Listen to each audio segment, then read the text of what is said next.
probably down there, the screens. Huh. See the different screens. Which one you want? Um, I want to see the comments. All right. You know. Yeah, it's nothing showing now.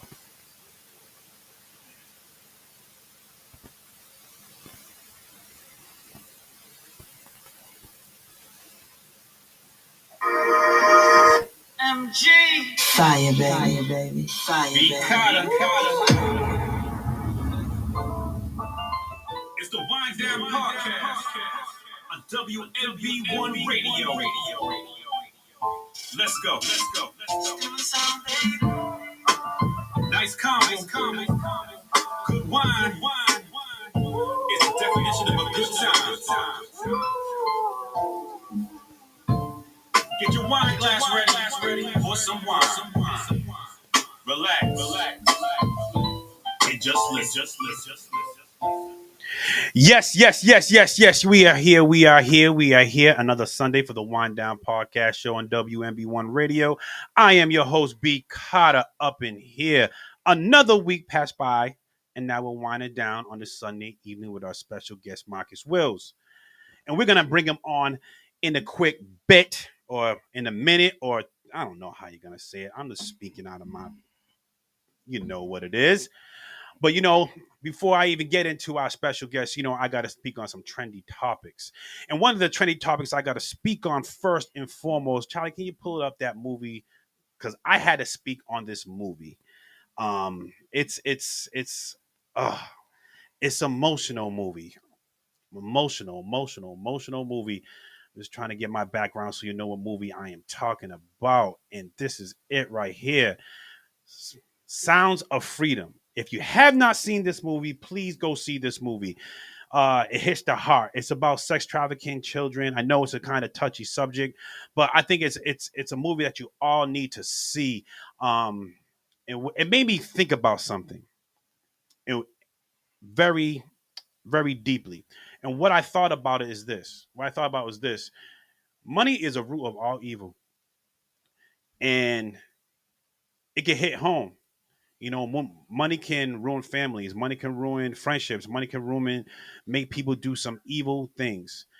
And I think this is a movie it's a true story that I think everyone should see. Um, I just want to recommend it. I wanted to say it on my show. I would like to speak more about it. I need to read more about it. But what I seen on that movie theater is worth the watch. It's tough watch. There's people in the movie theater that literally was crying in this movie theater when watching this movie. But it literally changed my life a little bit as far as just looking at life in general, looking at people in general. And I just really left that movie as saying to myself, money is the root of all evil. If you want to stop evil, I think you got to stop the access. I don't know the access of money, but people just love money so much they'll do evil things. That's what I got out of it. But there's more to it than that. Go see it. Get your own opinion. It's a must see. Sounds of Freedom. Please go see that. Next topic I want to speak on is there's a viral moment going around. If you have not seen this, there's a viral moment where a few friends are out for someone's birthday and the bill comes along. And the bill is $4,600 bill. And they want to split it all evenly. Now, I don't know about you. Like when I go out with my friends, that's what we do because we all get expensive plates anyway. But if I'm getting a burger and y'all getting the lamb chops and the lobster and all that stuff, I don't know. I might be that guy that will go to the bathroom and basically pay for my part of the bill separately. $4,600. Come on now. That's. I don't even want to do the math on that. Some people said it was fake for the gram or something, but if that was the case, I don't know. But I just wanted to put that out there because I know when me and my boys go out, we split it evenly all the time.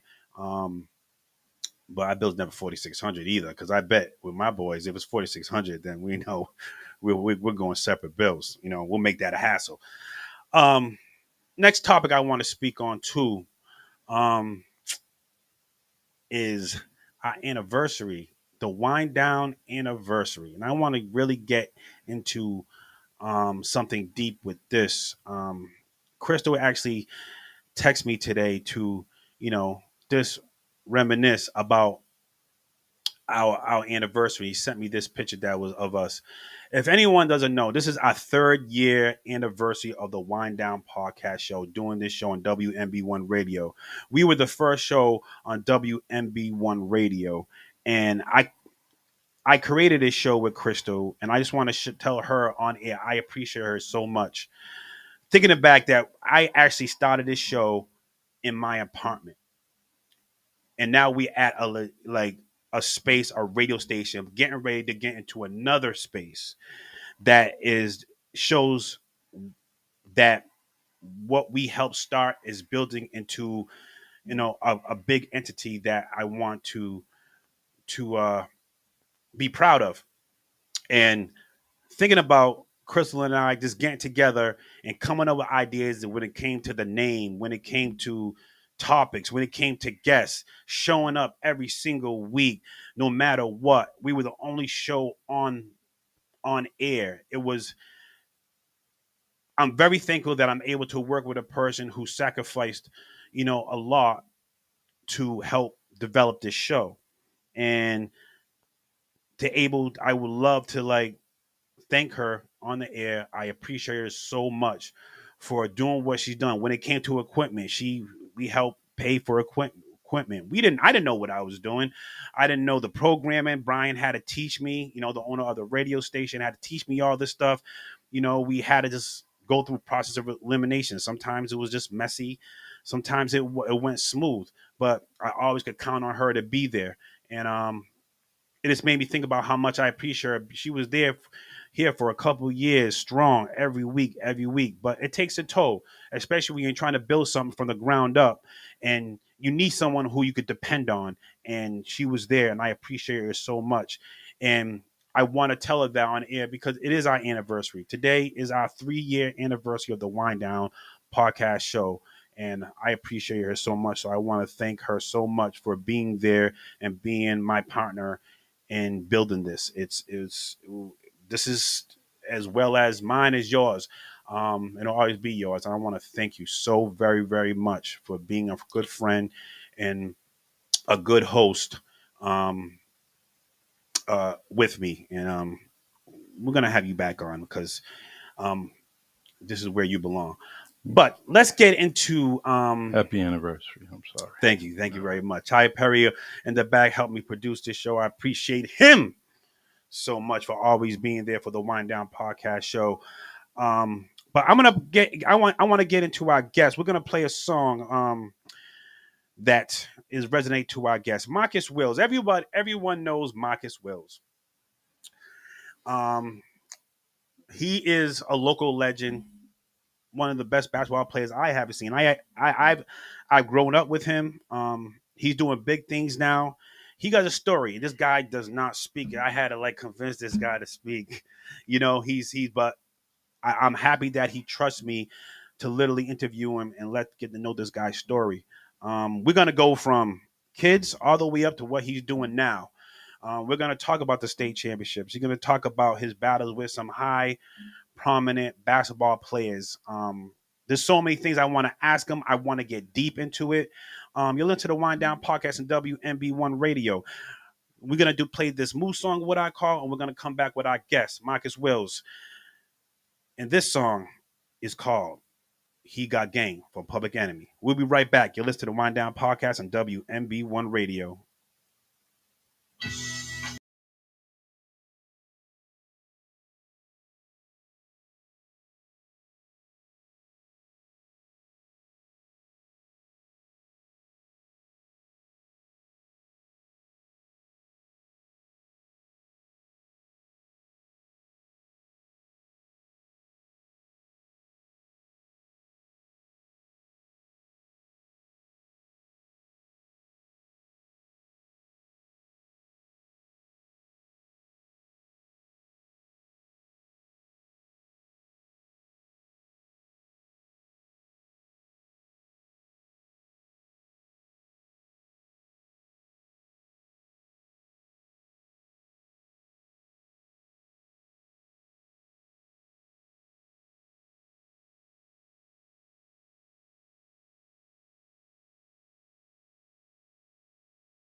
Yes.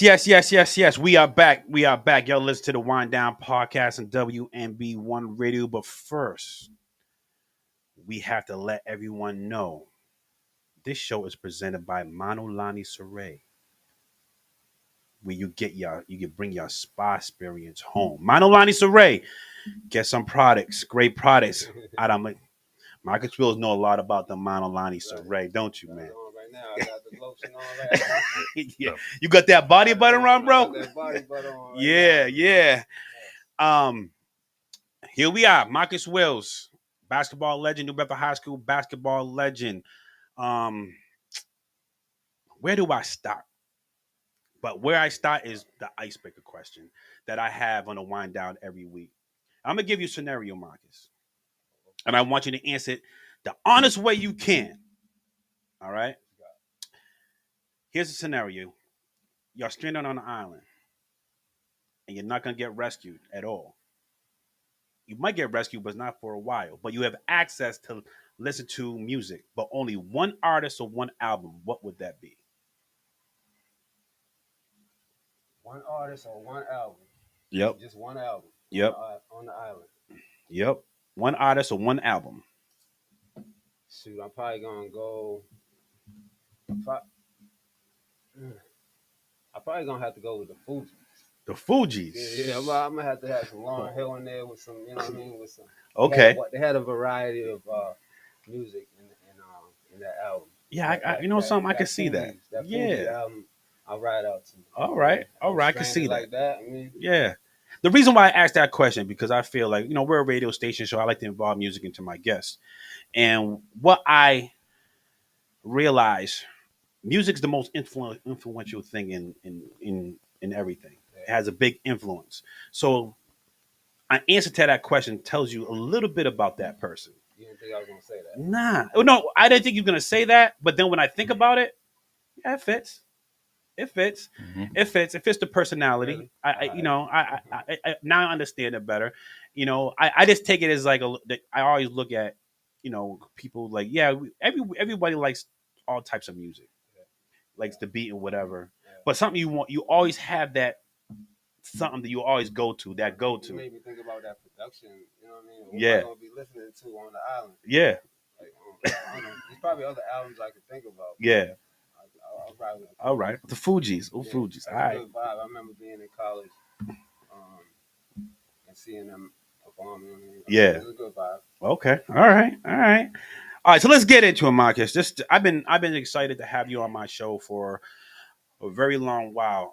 A lot of people on WNB1 Radio have been wanting to get you on. Understandably why. And because of what you accomplished in the game of basketball. Let's start from the beginning. What got your interest in the game of basketball itself? See, man, I became interested in the game of basketball. I didn't think about anything. I was just wondering what kind of questions you was going to ask me. So I wasn't like, I wasn't sure what you was going to ask me. Mm-hmm. So I'm gonna speak honestly. Yeah, that's what we want. Just come from there. But what got me interested in probably when I used to, Do Wills. Do Wills. You know what I mean? My father. We'll get to him later. So Do Wills, he played for Polaroid. And I remember as a kid going to the New Bedford Rec. I went there with my father too. Yes. Okay. Yep. So this is the first, just hearing, like, going into the gym and hearing the sounds and seeing grown men in there playing basketball. It's this physical game, and how much fun they was having. And I just remember, like, the sounds. I remember the sounds of the basketball in there. I remember the sounds of the rim. You know what I mean? And it kind of was intriguing. And I used to go try to shoot while they go down the other end. Yeah. I got ran over one time. Yeah. You know what I'm saying? Like, by these, coming down. So, but this is before I knew anything about the game, and I think that kind of sparked my interest with the game. You know what I mean? But I remember that, and then it kind of got away from me after that. But I do remember the New Bedford Rec scene. You know what I mean? I remember that. Yeah, when you go to the other side, you want to shoot the ball while they go to the So. If anybody knows, me and Marcus grew up since we were just young. Um, when like this is where I want to remember this conversation we had probably like a month ago that you told. Am I right? If I remember this right, you said that basketball wasn't even your first love or sport that you wanted to do. Well, I played baseball was the first sport I was introduced to. Okay. I guess it was baseball. Um, and I went and played in the South End League. I Yeah. guess I didn't know much about the game or whatever, but I was baseball was my first sport. I um I was put into first base. I remember being put playing first base. Mm-hmm. A lot of hits came. I was getting a lot of catches, getting people out in first base. I remember I was pretty good at first base. Then I ended up at a young age, maybe like I was probably like 7 or 8. I had a cyst on my wrist, and I had surgery. And then I came back like maybe like 4 or 5 weeks later, and it stuck me in the outfield. Mm-hmm. And I was kind of discouraged. Like I didn't understand the transition from okay, and the coach put his son on first base, so I felt some type of way or whatever. I was a little Yeah. discouraged, and so he put me out in the outfield, and nobody was hitting in the outfield at that age. So I'm just sitting out there. And I remember playing first base, so I kind of got discouraged, man. I was like, no, this ain't for me. Mm. That was weird, and basically, if you want to know like how I got introduced to the game, Mm. was my father was a real good friend with Tony Esteves. They worked at Polaroid. So another thing, they played on the Polaroid team together, everything. Mm-hmm. So I was introduced to Tony Esteves at a very young age, maybe like 8, 9 years old. 9 years old when I first walked into the gym at the YWCA Yep. here Mm. downtown, Yep. right? So Mm-hmm. I walk into the gym over there, and first person I met that basketball player that I met my age was Little Paul. Oh, All little right. Paul. Yep. So I walked in the gym, right? I walked in the gym, and I see this kid. He's playing. He's little Paul small, right? So he's playing with Indian moccasins on, Mm-hmm. right? So I remember the kid shooting. He had the shot. He was just like, yeah, but he was a yeah. good shooter. That step shot he Yeah, had. that step Yeah. shot. So It was good at that. You. you know what I mean? Yeah. That was like I walked in the gym, and we kind of clicked right there. And, Yeah. I met him, and but we had some older guys on that team at the time. Who was on that team? Do you remember? Man, so we was the young ones on the team. Yeah. It wasn't like little league. It is now. They have like different Yeah. divisions. I think it was like only like two divisions. Two divisions. Boys Club, whatever. Yeah. So it was like Pee Wee and midgets. right. Yeah, we would yeah, play yeah. with the Pee Wees or whatever. But that team, of course, was like Derek Kahn, Derek Kahn, Ryan Bland, Ryan Bland. um, Tony's son, Yeah, Tony. Yeah. Tony's son, Yeah. Dwayne. Dwayne Stubbs. Yeah. Dwayne Steves, uh, Chris Gomes. Chris I Gomes. think it was Chris Gomes, Yeah. But Derek Kahn was the leader Yeah. of that squad. Then he went to the boys club the following year, Yeah. and that's when I But- came to play with you guys. But that year we won the championship. But I sat on the bench the whole year. Oh, Me and Paul didn't play till the following next year. Yeah. You know what I mean? With our group. Yeah. With Rudy and everybody. But me and Paul sat on the bench the whole year, but we won a championship. Yeah. So that was pretty exciting to see. So Derek Kahn, he gets the credit. He helped us Yeah. get my first Championship. championship. As, Nice. being a winner at a young age. Yeah. We're gonna because I got a whole thing. I got a whole thing. We're gonna get into Tony Bruins experience, but I want to focus on. We're gonna rise to the top to that. So when you started playing the game, when did you feel that you had the talent to do this game? Because obviously confidence is developed. Like you said, you lost your confidence or just got discouraged in baseball. So now you're playing basketball. When did you get the confidence? You got discouraged in baseball. Yeah. Now you have the confidence in basketball. When was that moment? Confidence. What happened for me was, I guess that next year we came back and played. So it was like me and Paul was my point guard. He was basically the point guard. I was playing high post. And I Mm-hmm. could jump pretty high, so I would jump at the tap and stuff like that. But I that first year I struggled making layups. So Mm. I remember going on a fast break in the boys club all alone and laying it up and straight off the backboard. You know what I'm saying? Yeah. So that was like my first fast break all by myself, straight off the backboard. And I kind of figured it out myself. I said, all right, I got to come on an angle next time. You know what I mean? Yeah. But it was just trying to, even in practice, I didn't get the concept of the game yet. Mm. So it was actually in gameplay and is where I got the feel of the game. And then one time I came down and I made a layup, and I was like, all right.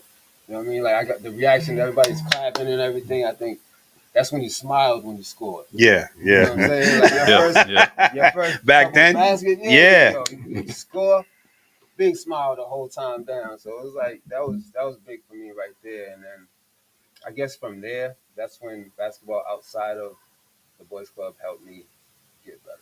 Mm. You know, things that happened, I started to take it home and practice.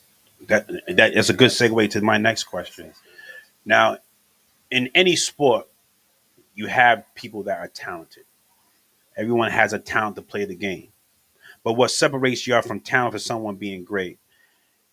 There's certain things that a person may do, a player may do. What was those things that you did to get yourself to a level that you achieved as far as an individual player At a young age? at a young age, At a right? young age, at that age? Like what's let's start right from there. Oh man, you know what? It probably was imagination. Okay. You know what I mean? Speak on that. I think imagination had a lot to do with it, and so I started to watch more basketball, and I started to like emulate things that I've seen people doing. Like, you know, I could do that. I could do them different motions, but using my imagination, and I thought I was, you know what I mean? I thought I was Akeem Olajuwon, or I thought I was Clyde Drexler. I thought I was Isaiah Thomas. You know what I mean? Like I really thought I was them guys. Like, Mm. but we would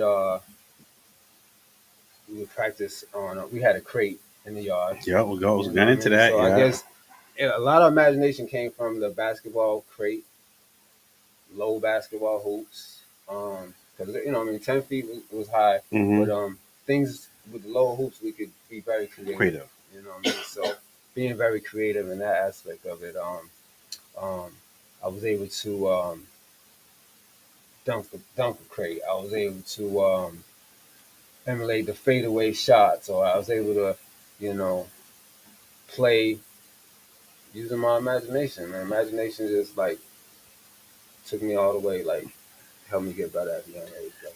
But and for my listeners and watchers out there, what he's talking about is the milk crates, and I play with him in the backyard in those milk crates, and that had to be the toughest milk crate that you could not. We had the milk crate. It had the metal bar around it. We Yeah. had the backboard set up. You know, cuz helped me out. Yeah, man. And you couldn't break it. Like You couldn't break you it. couldn't break it. We played with a small ball. Yep. We practiced a lot with the small ball. And you know, we dunk from every angle. We shoot threes. We had 3-point lines. Yeah. We had Right in the dirt. and You had the dirt and you had the curve. We had the we curve. We would play like I was talking to Adam. We would play to 100 by twos. You know what I mean? He was a player. He was an NBA player. I was an NBA player. Yeah. And we would battle and play by twos to 100. Wow. You know, rain, snow, whatever, any type of weather. It was very interesting. Like to the skills that we got playing on the milk crate. Yeah. You know what I mean, we definitely evolved when the 7-foot jammer came out. 7-foot jammer. You know, but the milk crate, everybody in my neighborhood knew about the milk crate. Everybody from other neighborhoods, everybody came by and played on the damn milk crate, right? It was like, and they would play us 2-on-2, Yep. 3-on-3. And most people couldn't beat us. Most people couldn't beat us. I'll tell you what, for milk crate is square. It's not round, okay? And Marcus and Adam, it was like they were shooting like literally threes on a square hoop. That's basically what, and they were hitting them. Everybody like, how you making these shots? Yeah. But explains it when you're playing the game to 100 every single day. Yeah. You can perfect it. Foul line, 3-point line. Mm-hmm. That's because they whole couldn't nine. stay in their room. Parents are saying, go outside. Yeah. We Yeah. stayed outside. Yeah, like, cause I actually wanted, I played with him, and you used to have, like, remember, like, having dunking contests, and The imagination. to right? use your Like imagination. we was emulating dunking contests. We was emulating 3-point contests. Like it was all imagination right there. Mhm. Yeah, go towards that mic. Yeah, it's so what you're saying is that you use your imagination, and you was thinking of you're a player. You went there out there and emulated their moves, Yeah. their footwork. If that's what you was doing.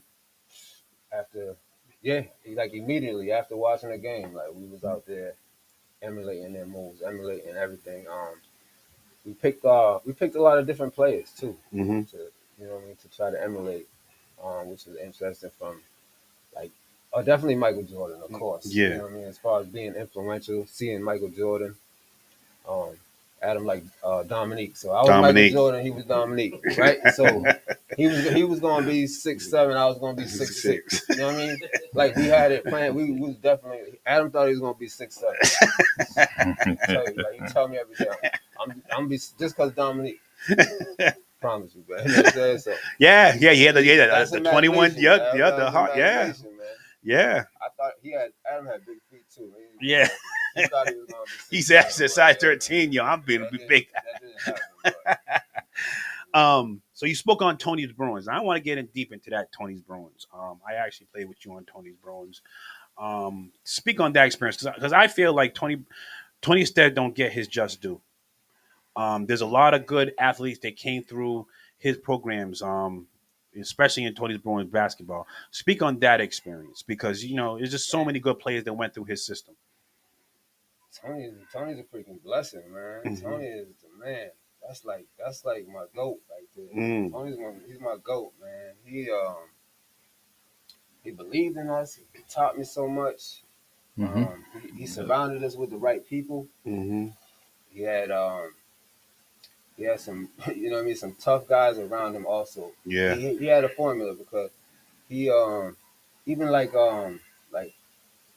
the late great Rudy Boga Senior. Rudy Boga. Mhm. Yeah. Like the toughness that they instilled in kids Mm. comes from like a certain type of formula that they had. I mean, if that makes sense. True. Yeah. Like that created a lot of athletes in general. You know what Mm-hmm. I'm saying? You got Tony and you got Rudy and you got, other components. I'm sure I gotta remember. I Mm-hmm. don't want to forget anybody, but like so just going on to Rudy, I used to jump when I shot to the foul shot. Yep. I didn't get that. You didn't have to jump to shoot a foul shot. One day, Mr. Bogle was like, just stay on the foul line, get on your toes, take a shot.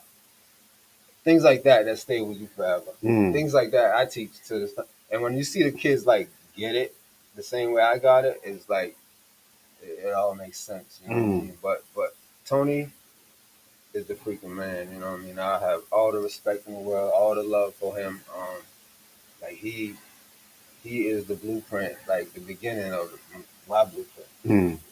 When it comes to this game, I love that man. I can't say enough about him. All he's done for us, all he's done for the program. He's a special guy, man. Special guy, and it's like that's where you get like people that are about it. Yeah. You know what I'm saying? You learn like so certain people try to do it or in the game, but not really about the game. Mm. But Tony is about it and always been about it. Mm. And those are like lessons that I learned from Tony. Like, You think about it now. You think about it now. You have kids. We're at an age where we could look back on our lives and really think about the people who had influence, and think about the sacrifices he made. Damn right. Damn right. Showing up for all the practices Mhm. constantly. We had practice on the week. What was on the weekend? We had practice one day during the week, and then one practice on the weekend. I want to. Maybe that Saturday. Yeah, something like that. Yeah, like a 9 o'clock in the morning practice. But to sacrifice his time Obviously he had a family of his own, and for the community, for the kids in the community, Yeah. and a lot of people went through his program, and you know, like this my experience playing with him, playing with for him, he gave me confidence. I think some coaching styles may not fit with some people, Right. but he had that even temperament Right. that you can still that worked. It definitely worked with me. Yeah, it worked. It worked with me. Me not being as confident as a basketball player as maybe you, where I needed a different way of coaching Yeah. to believe I can play this game. Um, even though obviously I'm not you or anything like that, but just to able to just be able to play. Right. You know, I never played basketball Mhm. on that like that before, organized like that. And as a young kid, you're dealing with kids and different emotions. Not everybody is able to do that job. So yeah, I actually agree with your sentiment about Tony. Yeah, he gave me my first opportunity to coach, and did that same thing with the coaches under him.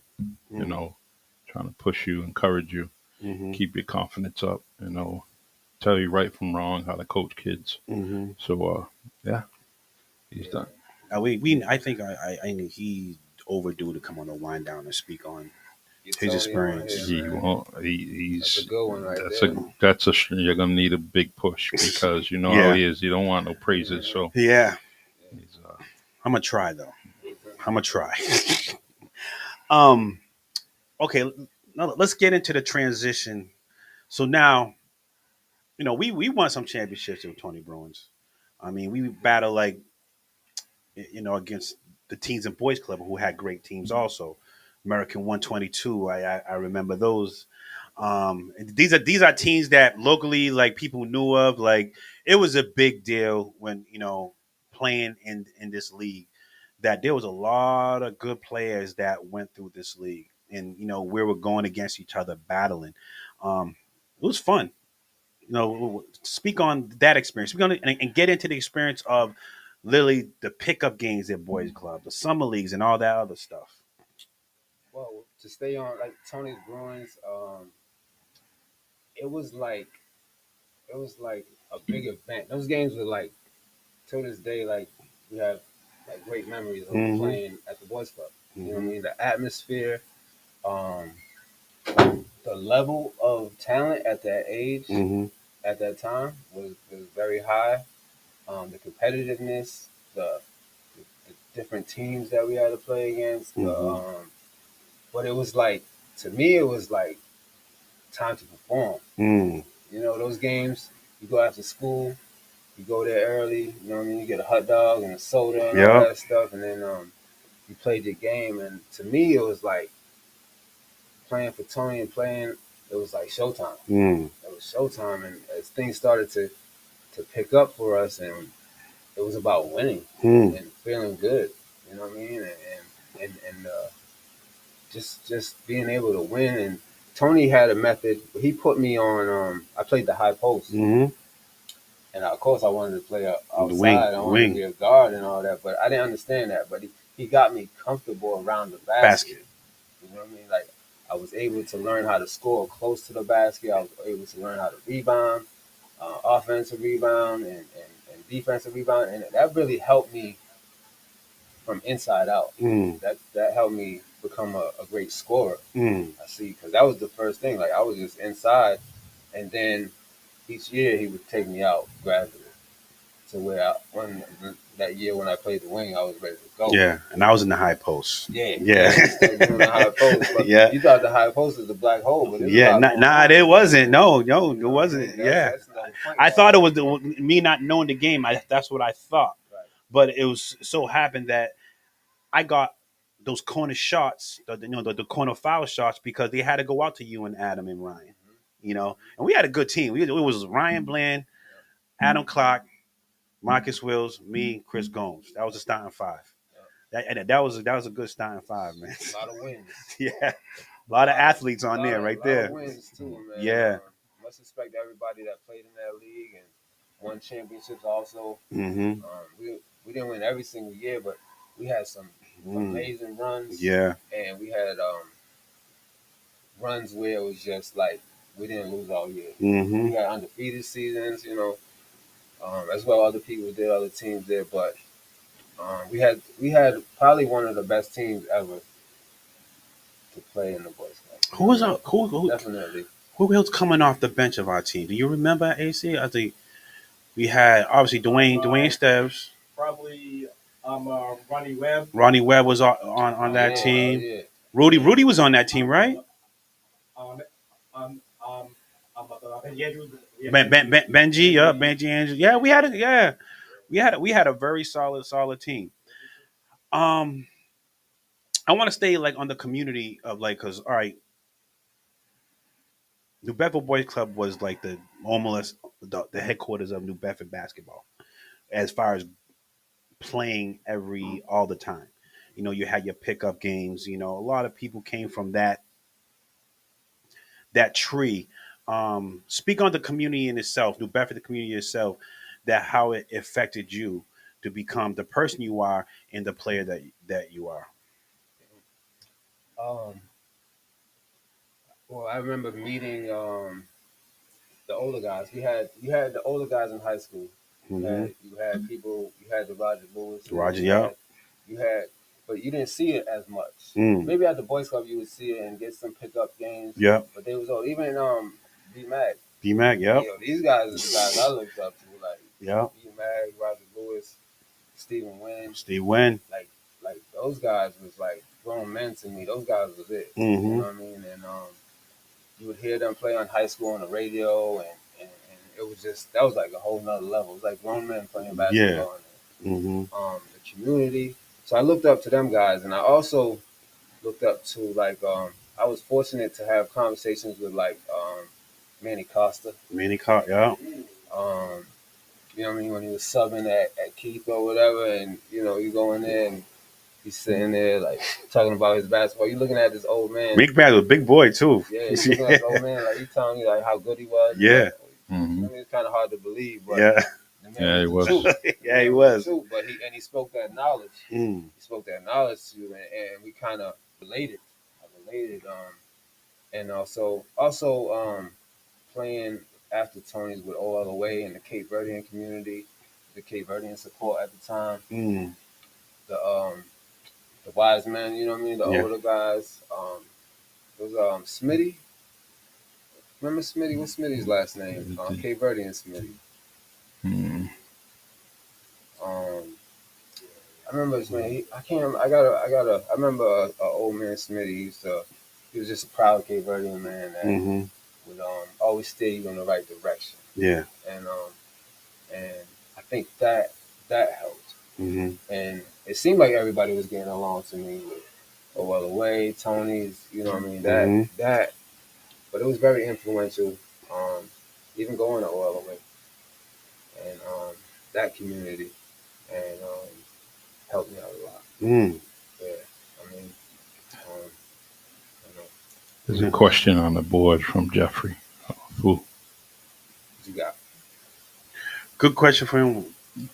Good question for him. We're gonna get all into that. I got a whole project. We're gonna get all into that. Before we get into the high school career and all that stuff, I want to get into Du Wills. Can you put up that picture of him, please? It's going to cost you money to put this All picture. right, all right, It's all right.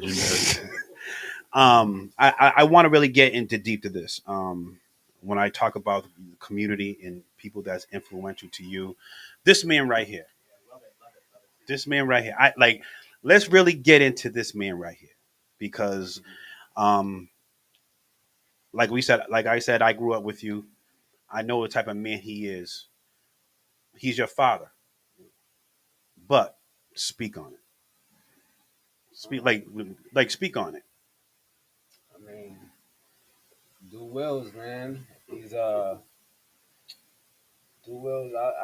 I mean, Wait. Du Wills is my stepfather. Right? Okay, Like, that's where I want you to go. I want people to understand this. So I don't know if people know. A lot of people know, but I was adopted by Du Wills, obviously. Mm-hmm. You know that. Yeah. But I mean, he's been in my life since I was 2 years old. Mm. You know, my mother mother had me young. Mm-hmm. You know, she had her situations, and then ended up with ended up being with Drew Wills at a young age. My biological father, who Mm-hmm. I've never met before, I've talked to him and stuff like that, but you know, he decided to go his own way, Mm-hmm. and you know, the man Drew Wills stepped in and raised me, Mm-hmm. and you know, saved me, protected me, you know, Mm-hmm. showed me the way, Mm-hmm. showed me how to be a man. So, you know, what I mean, yeah, exactly. Yeah. I'm here because of him. I'm like, I am him now. Like I Mm-hmm. am him. I miss him. Mm-hmm. Things ain't been the same since Mm-hmm. Hmm. that 2012. I mean, he's a man's man. He freaking he laid it out for me, man. He laid it Mm-hmm. out for me to be the man I am today. Um, I don't know, man. Like what up? Just from the outside looking in, being your friend through these years. Um, I told you just before. Drew Wills had a presence about him. He wasn't like a demonstrative man as far as his tone or anything like that, but he demanded. You could just tell by his presence he demanded respect, um, and you gave it to him. You know, and we all gave it to him. Um, is there anything you want to like? You remember that he taught you? You know, and speak on. I don't know if you realize as you grew up and realized he wasn't your father. You know, and how did that feel, knowing that he was your It was. father? And I mean, when I was young, so this is how it happened. Like when I was young, um, I've always called him Dude, right? So even though I was with him since I was young, I thought Dude was dad anyway. Dude to me meant dad. yeah, You know what I Mhm. mean? So I always called him Dude, and then but at the same time, I knew probably instinctively like that I was different. You know what I mean? Like I had two older sisters, my sister Lee, Lee, shout out to Lee, my sister Lee Wills and Joe, Radia, my Radia. two older sisters, Mm-hmm. right? So well, she had them from Previous, yeah. previous marriages. Um, but for him to have taken me in at that time, like seeing them, my sisters, and they treated me just like I was their brother, right? So then he gets with my mother, and my mother has me, and then she has Jody, Jody, Jody, and then yeah, she has Gerald. yo, So, but I still knew that something was different. So I had never seen my biological dad. I had one picture of him when he went to the army. I guess when I was 2. mm, I had one picture of him. I used to have like, and I used to tell my mother like, why he leave? Why I wasn't sure exactly like what happened, but I knew that it was different. But my father do always made sure that I was loved. He made sure that he taught me that he made sure that I was loved. He made sure that he always said that he loved me. He always, you know what I mean. he was A tough vocal about it. man. Yeah, he was a Mm-hmm. tough man, but he also said that he loved me. And I say that to my kids to this day. Like Mm-hmm. so I do make sure that the love is there, the tough love is there. Mm-hmm. You know, um, but so it wasn't easy. It wasn't easy. So I was born Marcus Rose. So now, like, we could talk about that. Well, Like, yeah. so my name Mm-hmm. was Marcus Rose, and when I was in third grade, that's when I officially got adopted. So my mother was like, when you go to school, you're gonna write your name Wills now. You know what I mean? So Oh, okay.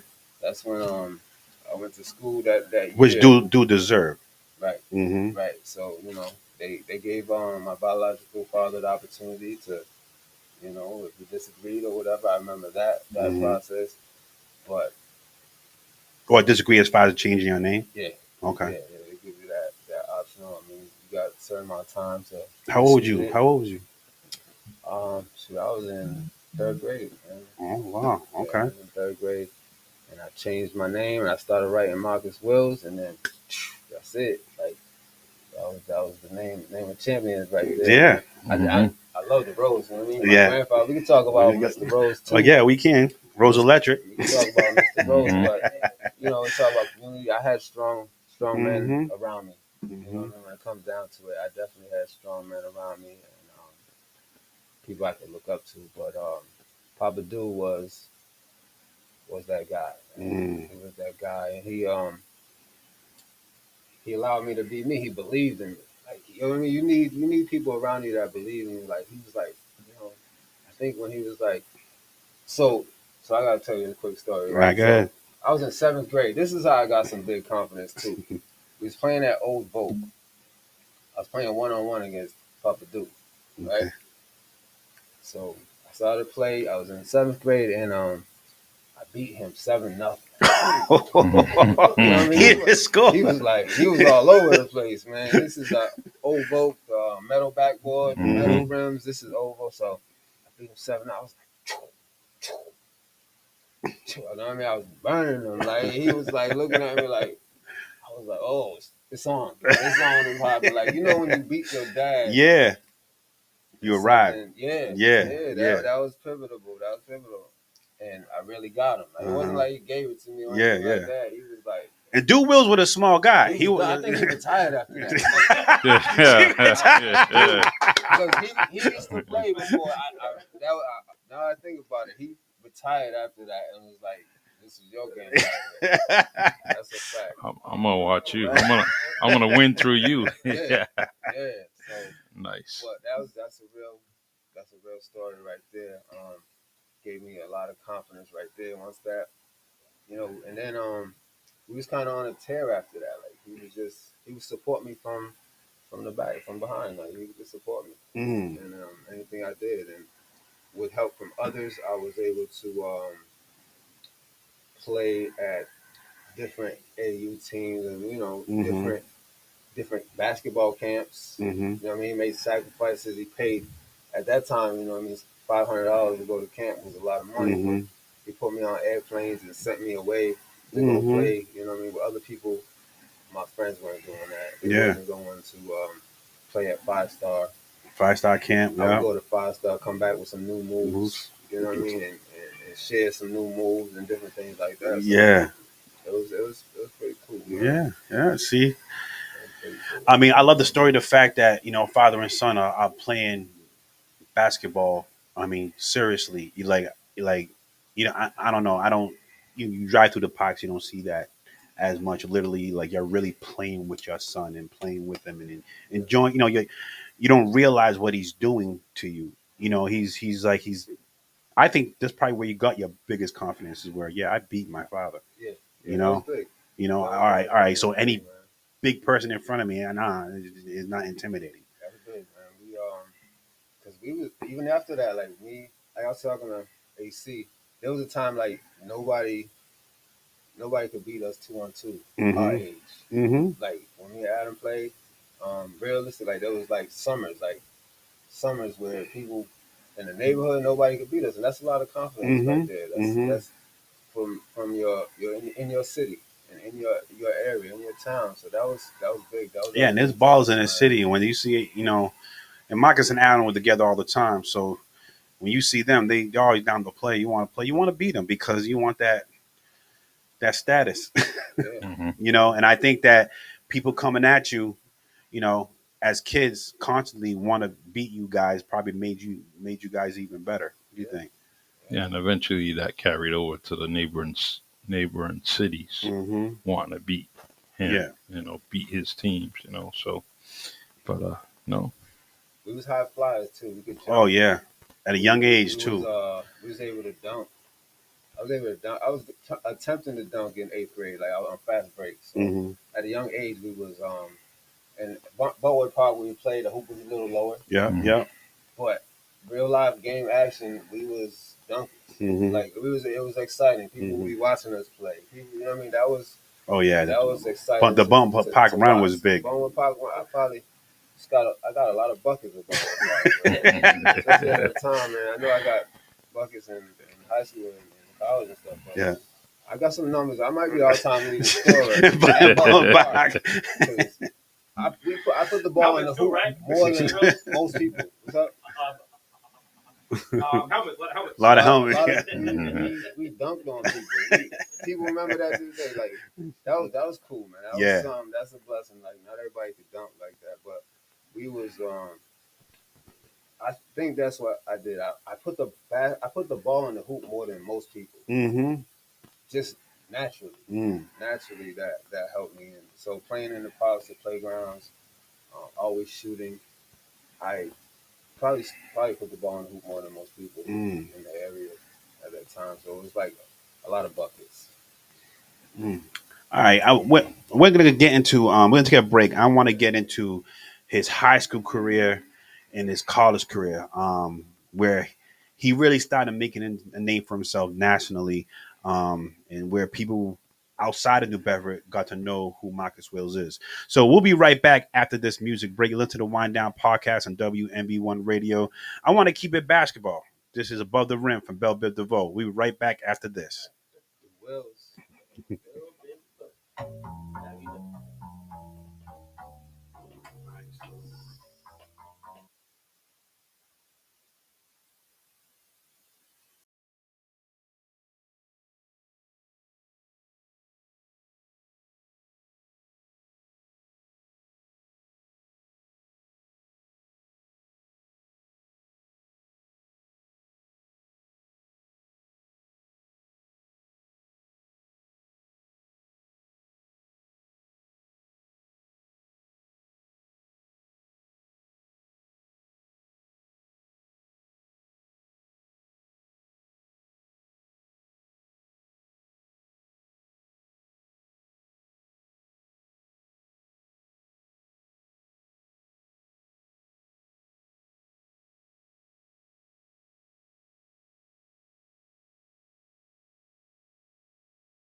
Yes, yes, we are back. We are back. Y'all listen to the Wind Down podcast on WMB1 Radio. I'm your host, B. Cotter, and I'm here with our special guest, Marcus Wills.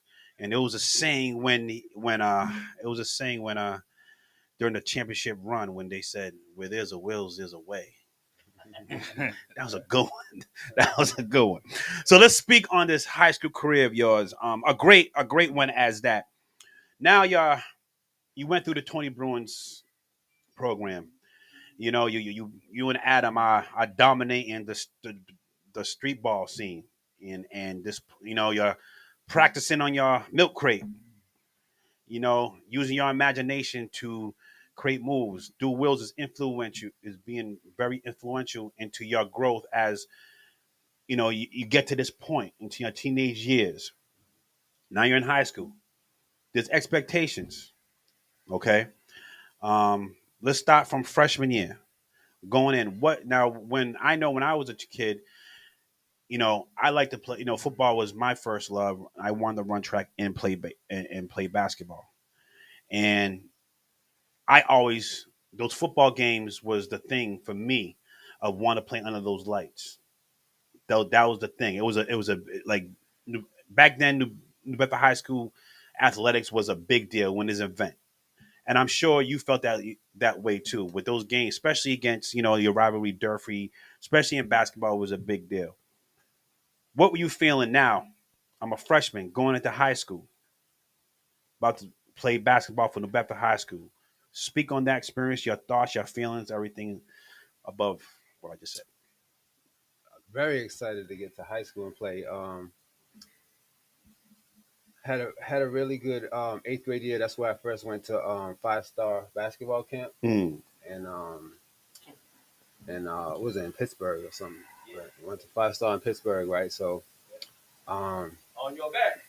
yeah. But I cleaned up at 5-star. That's why I first started to get a name right there. Like I Okay. went there and I won like player of the week in my division. Like I started to get known playing kids around the country. Mm. So that was very pivotal. Like I came home with racks like trophies, Mm. and that was a big time camp. Thanks to Stephen Wynn. Stephen Wynn was the one who had the information about 5-star in general. Like Mm. so, that created an opportunity for me. And Stephen and my dad really worked that out. It's like, yeah, you got to send Marcus here Mm. from experience, which catapulted me and gave me some confidence too. And I also worked out very hard with like Ryan Firmino that whole summer. Ryan Firmino. That eighth grade year, I was he worked at Keith, so we had access to the gym at Keith, and like every single day, every morning, I got to work out with Ryan Firmino. Um, that summer, Mm-hmm. that summer, which was big. So coming with all them trophies from 5-star camp, you know what I mean, well known, all the kids in the different places, different in the country coming to that camp. Um, Led me into my freshman year, which I was very excited about, and looking up to everybody that played at New Bedford High also. Mm. So when I got there, freshman year, I was thinking, I thought I was going to play varsity. I was like my freshman as a freshman, Mm-hmm. but Coach Rogers had other ideas at that time, Mm-hmm. which it all worked out well anyway. But I ended up playing JV for Coach Career, and I was fortunate enough to play with Greg Shell, Greg Shell. aka Magic Johnson. We thought he was Magic Johnson. So having a good point guard like Yeah. Coach, you know what I mean, but Coach Career was driving the ship. Yeah. You know what I mean? Coach Career was like, Greg, you got to get this kid Good the ball. ball. You know what I mean? You got to get Yeah, this that's kid how the he ball. did, Coach. Yeah. Confidence, Yeah. like Mm-hmm. confidence Just shoot it. through the roof. Yeah. Yeah. So I did play JV, and I was I averaged like 30 points on JV, Mm. and I learned like to run. I was really good at getting up the court, getting up on that. Those fast that breaks. two Yup. lane, you know what I Yup. mean? The 2 lanes. Yup. I done mastered That 2 spot. Yo, that was the shooter spot in the fast break. You always Yeah. get it first. So young Marcus, you would like looking back, like people like watching that. Yeah. You know what I mean? Get out on the break, be able to finish. Mhm. So it was a fast break offense. You know what I mean? And playing with Greg Shell, everybody. I was playing up. We had who else was on that team? Man, who was on that team right there? It was On the freshman team. It was all juniors. All juniors. Matt Golder. Matt Golder was on that team. Actually, I was on that team too. You was on that I was team? on that team too. Yup. So who's on our team? Damien. Oh yeah. Damien Oh. McElroy. Was Greg Shell, Derek Stevens, Adam, Marcus. Fabio. I mean, I could just go. Yeah. So I mean, Matt that was, Golda, Mike Rocha. yeah, Yeah. yeah. Coach Correa just gave me the green light. Coach Yeah. Correa gave me the green light. Yeah. Yeah. Um, but it was, I guess the real interesting stuff happened after that. And, Yeah. going into my sophomore Sophomore was year. probably interesting. But if we didn't lose that much on JV that year either. But the interesting thing was the varsity had a terrible year that year. Mm. So it was like I was almost Unexpected I was terribly because almost they had a glad. good team. Bad. I was almost glad that I I know you didn't said my play. name, but actually I was on varsity. You was on varsity? And we were like 14-6. Yeah, we were bad. Actually, it was might have terrible. been- Yeah, you was. Yeah, you was on It varsity. actually You might was. have been like 9 and 11. Yeah, It was we hard. were It was hard to watch that year right there. So it just didn't work out like the chemistry and stuff. Everything. Was it because who's Okay. on that? Did Charlie? Yeah. bad. It was no. No, it wasn't Kyle. He was already. Yeah, Who he was- was. We have Fufu. I'm a Papacato. Okay. Yeah. Okay. Yeah. Yeah, it was chemistry. Bad. Yeah. But, so I'm kind of glad I didn't play that year. Uh huh. But and then that year they did go to the tournament, right? So they lost first round of the tournament. Yeah. So I moved up. I got to dress in the warm up and stuff. Yeah, like that. yeah. I got to dress. Coach Rodgers didn't play me, right? I thought I was gonna get in that one thing. Still didn't play me, man. I remember that.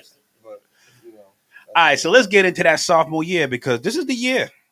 I mean, this is the year that That was it. we became the city of champions. To be honest with you, the beginning of that is where all the mess Yeah, happened. we were first. But there was a lot of so me being a sophomore coming in, I shook it up basically. So they already had their team. They already had guys up there. So mhm. so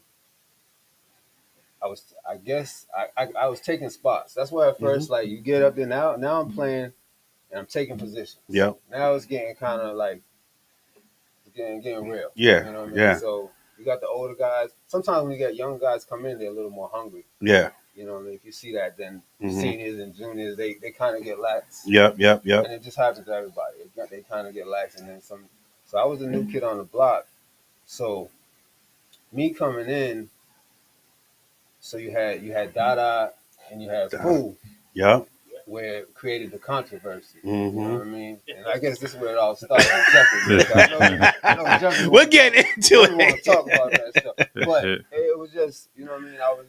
It just happened like that. It just happened where I was good enough, and I guess Coach Ryder had to make some decisions. Mhm. But so Dada ended up quitting. You know what I mean? And Fool stuck it out. Fool, you know what I mean? He's a soldier. Of course, he's gonna do that. But which I always looked up to Jeffrey anyway. I always Mhm. looked up to Fool anyway, man. It's my guy. Crazy athlete. You know what I mean? I always looked up to him since a little kid. Yeah. Anyway, but it just so Speaking to happened. Mike Moore. It just so happened he wasn't. You know what I mean? Of course, Yeah. he wasn't really happy with that situation. But Yeah. he didn't quit. Dada quit. Dada that ended up, and then Yeah. That. so Yeah. so He was nice. He was nice. he gave it up. You know what I mean? So and that's what happens. Like if you're patient, you know what I mean. Everybody's not gonna make it when it comes to the Yeah. game. Everybody- And that's what happened, unfortunately. But we started playing. We started winning. We had a good little team. We had some chemistry going on there. Mhm. Who made that sacrifice? Everybody made that sacrifice. Mhm. Let the sophomore come in and start. And we started winning. And then, so this is me. This is my ignorance. Like, I played JV. I thought it was like another JV year Yeah. at this time. I'm thinking I'm playing another JV year. Like, Wow. so we won maybe like four or five games in. Mhm. And I guess they started to see, they got some potential here. So then Mr. Ponce, I remember Mr. Ponce came in one day and sat us down on the bleachers and pointed up to the banners. Mhm. So he points up at the banners, and I'm sitting there, he's like, we haven't won in like 30 years or whatever like that, telling me, explaining to us, and I'm like, well, we never won in 30 years. So at that time, I didn't even know we was playing for a championship. I thought I was gonna play the season and go home. Mhm. Like every other season I had, I didn't even know we was playing for a championship. But that's where it got real for me. Also, that was another time where, because he was like, "We're gonna play. These guys got a chance to maybe win something, be part So of you're something saying big." like Eddie and all like the athletic director, all they saw the potential of a state champion, you guys, at this early young age. Yeah, but I didn't know we was playing for a state championship until that was explained to me sophomore year after 5-6 games in. Mm. So I was like, oh, okay. And me coming from my background, winning with Tony's and winning in junior Mhm. high and winning with, AAU team, like, we was just winners. Yeah. We took that and ran with it. Like, we Mhm. was like, okay. We took that. And me having a better understanding with that, I was able to contribute in that way and keep playing at a high level Mhm. in the sophomore year. Now I want to speak on like the camaraderie with the guys. This is my opinion when New Bedford High School had their run. I think big reason why New Bedford in all sports. I'm talking in all sports, not just in basketball. I think that if you really look at the guys that were playing, we all played together so much as we grew up. Until we got to high school, it, you already had that chemistry.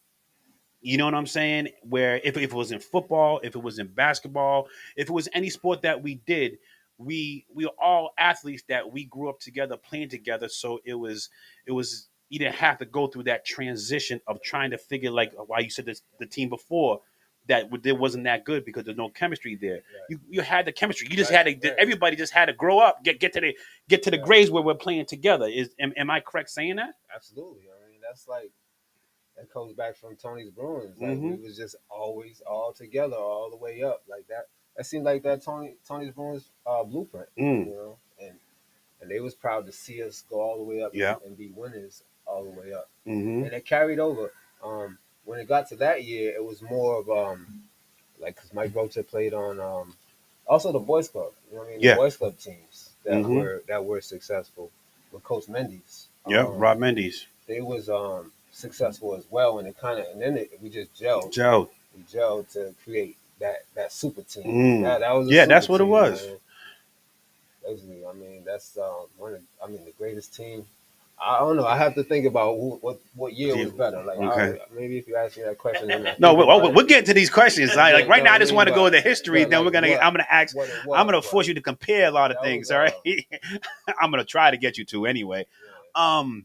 Yeah, like because again, you're playing with Adam, where you guys were just dominating. The street ball scene as young ages. You're playing with who else was on that team? You're playing with Oh, I see you. no, yeah, you see, yeah, the first championship. We had Mike was the one, Yeah. he was the two, Matt, Like Matt, Poitras? Poitras. Poitras was 3. Portrait, Jason Bennett, I'm a TJ Goodeye. yeah, TJ Goodeye. So these are people where that most of them on the team that we grew up together, like families, knew each other, and you know you were the team, but you also just you could say best friends. You know, like speak on like because I feel like you could have a talented team, but if you don't have that camaraderie with each other Yeah. of literally being friends, that can like example, Fool had to take a step back. Now at the time, Fool was the best athlete. And I think he's the best athlete to come out of high school anyway. But he had to take a step and be humble with himself to allow him for you to shine. Because even though he's the better athlete, you're the better basketball player. You say better athlete. I don't know what you mean by better athlete. Like as Fool as being the best athlete, Who played more sports? He played more sports than me. so I think he was the best You want to talk athlete. about young Marcus was a crazy athlete. Okay, I I mean, love that. Let's get into it. Who jumped higher than Marcus? Like young Marcus was. I could have did hydro. I could have done track. Coach Gardner wanted me all that. Yeah, stuff. I yeah, could have yeah. done hurdle. I'm not You could. comparing myself to Fool or whatever like that. I'm not comparing myself to Ooh, anybody like sounds that. like you are But though. I'm talking about from the athletic standpoint. So Mhm. you want to talk about where me athletically, I was like I said, I was a dunker. I was a scorer. Yeah, I was not many people could do that. Like not many people had 3 dunks in one game. Not many people had alley oops. Not you know what I'm saying? Like so that's a different type of athlete. Mm-hmm. Yeah, Jeffrey played more sports than me, and there's other guys that played more sports than me, tremendous athletes. But young Marcus was a heck of an athlete. Okay. You know what I mean? So Okay. I wouldn't say, I get it. like That's the discussion. like who dunked on people more than me at that age that you know. No, you're right. You know, You're right. I had a lot of opportunities to do it. I Yeah. had a lot of games to do it. Also, you know what I mean. But you know, I mean, you're comparing like different type of physical athletes. Like Yeah, I look speed at it. to who would jump to. I'll give you a scenario. Physicality to I had a big debate with Dave Kahn. I was on the sports show when him and I were going at it, right? Talking about LeBron versus Michael Jordan. I believe LeBron is probably one of the best athletes of any generation, but I don't think he's the best basketball player. I think Michael Jordan is the best basketball player, but LeBron is such a great athlete. It hides his.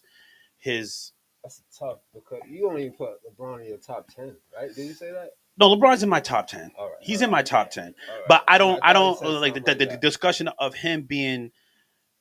I no, what I said was, I know you the conversation we had. I said that I can name 20 guys that are better basketball players than him. Ooh. That's how, yeah. That's how I look. And Dave was like, "Yo, you're crazy." Yeah. But I use the analogy like this.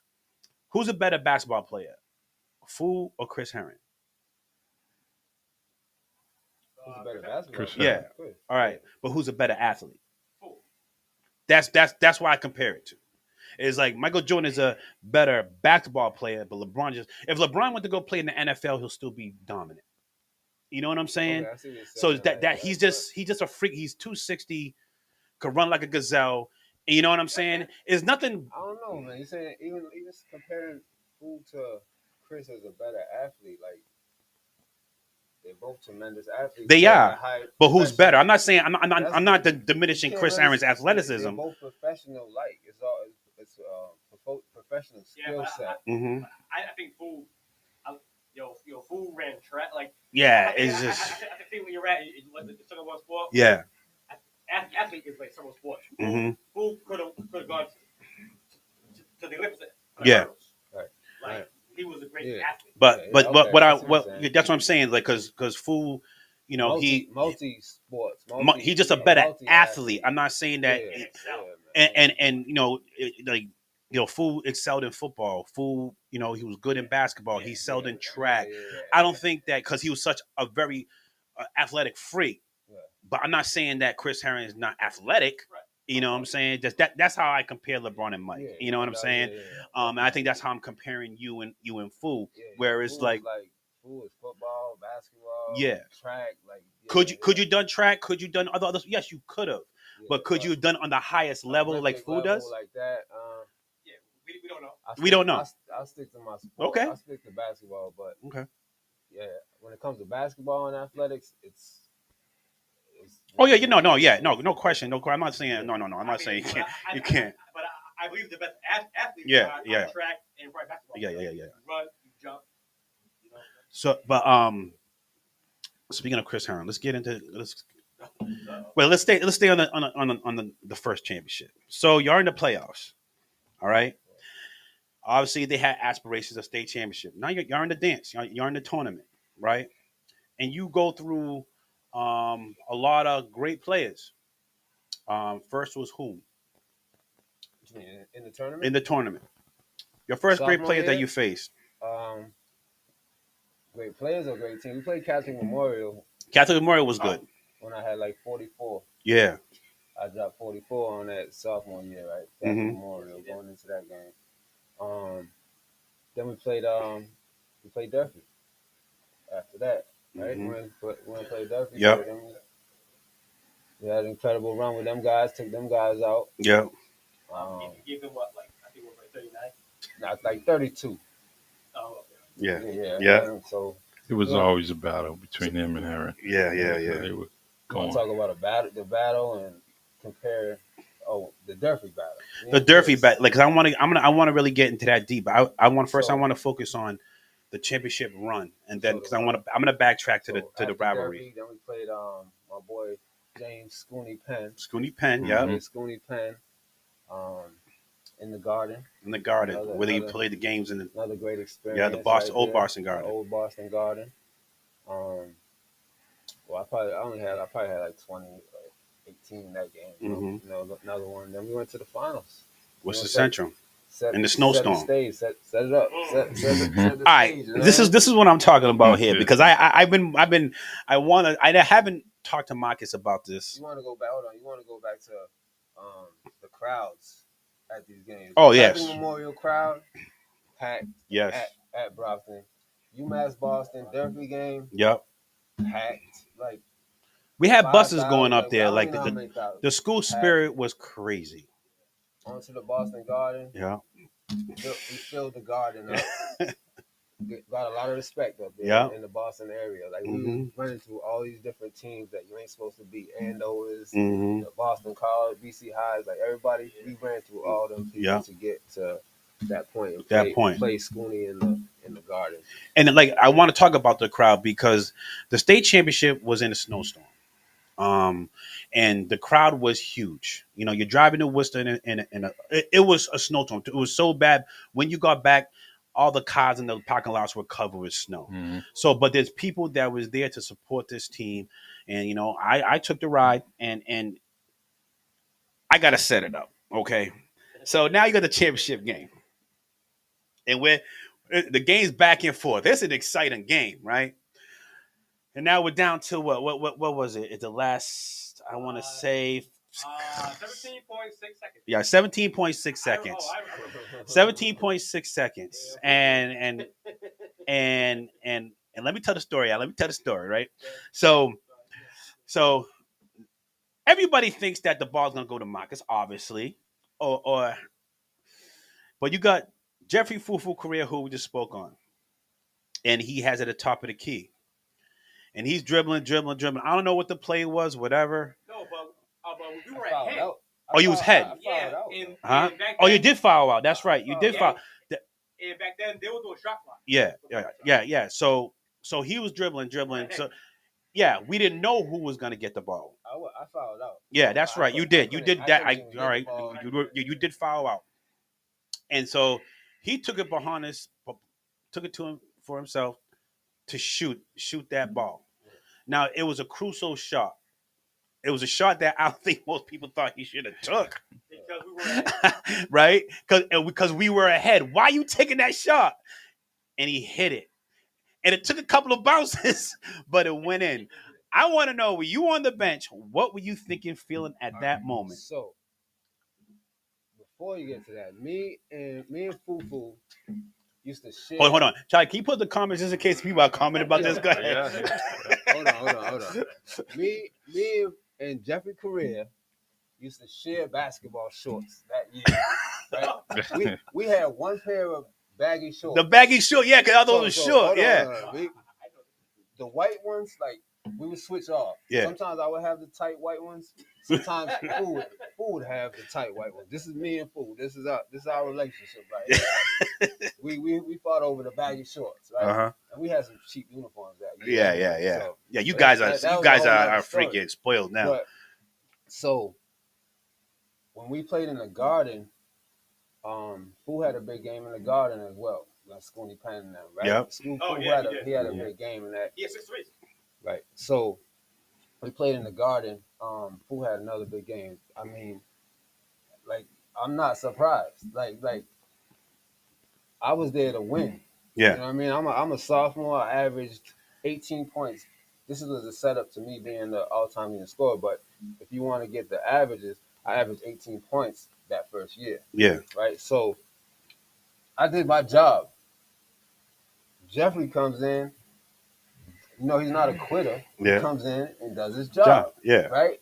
Like he's tight. He's like a microwave. You know what I Mhm. mean? Sometimes he's like a microwave. Yeah. So when it came down to the championship, I was there was snowstorms, all that stuff was going on. I ended up having like a little flu. I got sick, and I was recovering from coming back sick that last game. And good thing it was canceled. There was one game canceled, Mm-hmm. so I got able to rest a little bit more to play in that final game. So, we just fighting to win. We fighting against when we played that game. It was St. John's. St. John's Prep. Yeah. So these guys are huge. These guys are big, Yeah, man. These 6'5", guys are well deserved to be there, right? So Yep. I think I fouled out maybe like 3 minutes left to go, something like that. So I thought I played well. I had a nice little, I had a dunk in there. I did my job. I got my 18. Everybody else was doing their job.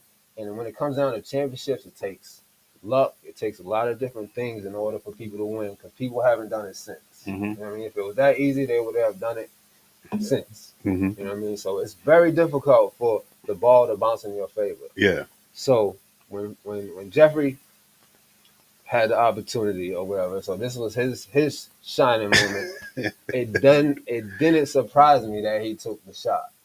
You know what I mean? So I just want to win, right? So it didn't surprise you? It did not surprise me that Jeffrey took the shot. Man. Like because he was on go. Yeah. He was on go. I mean, him and Eddie were bumping. Him and Coach Rodgers were bumping heads the whole playoffs. So Eddie did him wrong did him wrong in that yeah. tournament when he didn't play him against Durfee. He did him wrong. I'm gonna put it out there. And his excuse, I asked Fool, I says, why did he play you? And Eddie says, I forgot you was there. How you forget one of your best athletes on your team? I'm sorry, I'll say it. That don't make no damn sense. I forgot you was there. for me, though, Really? But listen, I digress. Go ahead. For me, I wasn't concerned with that. Okay. You know what I mean? Like, Yeah. Like, okay, that happened. He didn't play. Mm-hmm. We won. Yes. So I went at that young age. I wasn't really concerned with that. But Fool was hurt. You know what I mean? I was like, I thought it was wrong. You know what I mean? I was like, well, Jeffrey didn't play. You know what I mean? I thut it was wrong, but it was coach's decision. Yeah. Stuff like that goes. You know what I mean? Stuff like that happens all the time. Mm-hmm. But and they was bumping heads. They was arguing. They was, he was upset. Mm-hmm. He talked to Coach Career. He talked to certain people. So, but he came in. Boston Garden had a big game. Mm-hmm. He came in that championship game, did his job. You know what I mean? And it all stems from him not giving up when the young sophomore came in. He could have bailed out and checked out then, like Dada did. But Dada took a knee, checked out. Great But, point. you know Great what I point. mean? He didn't check out. And what did he do? He gives us our first championship. Mm-hmm. I'm there to win. I'm like, we're just trying to do our job. I scored 44 one game, 32. Mm-hmm. I'm just trying to get there and win. Mm-hmm. We have the city on our back. We have everybody excited. Mm-hmm. We didn't want to come home losing, and Mm-hmm. we wasn't used to losing. So when Jeffrey took that shot, man, it was all the basketball gods. All the basketball gods was on that. It just bounced around like Yeah. the suspense. Everything was there, man. It was written.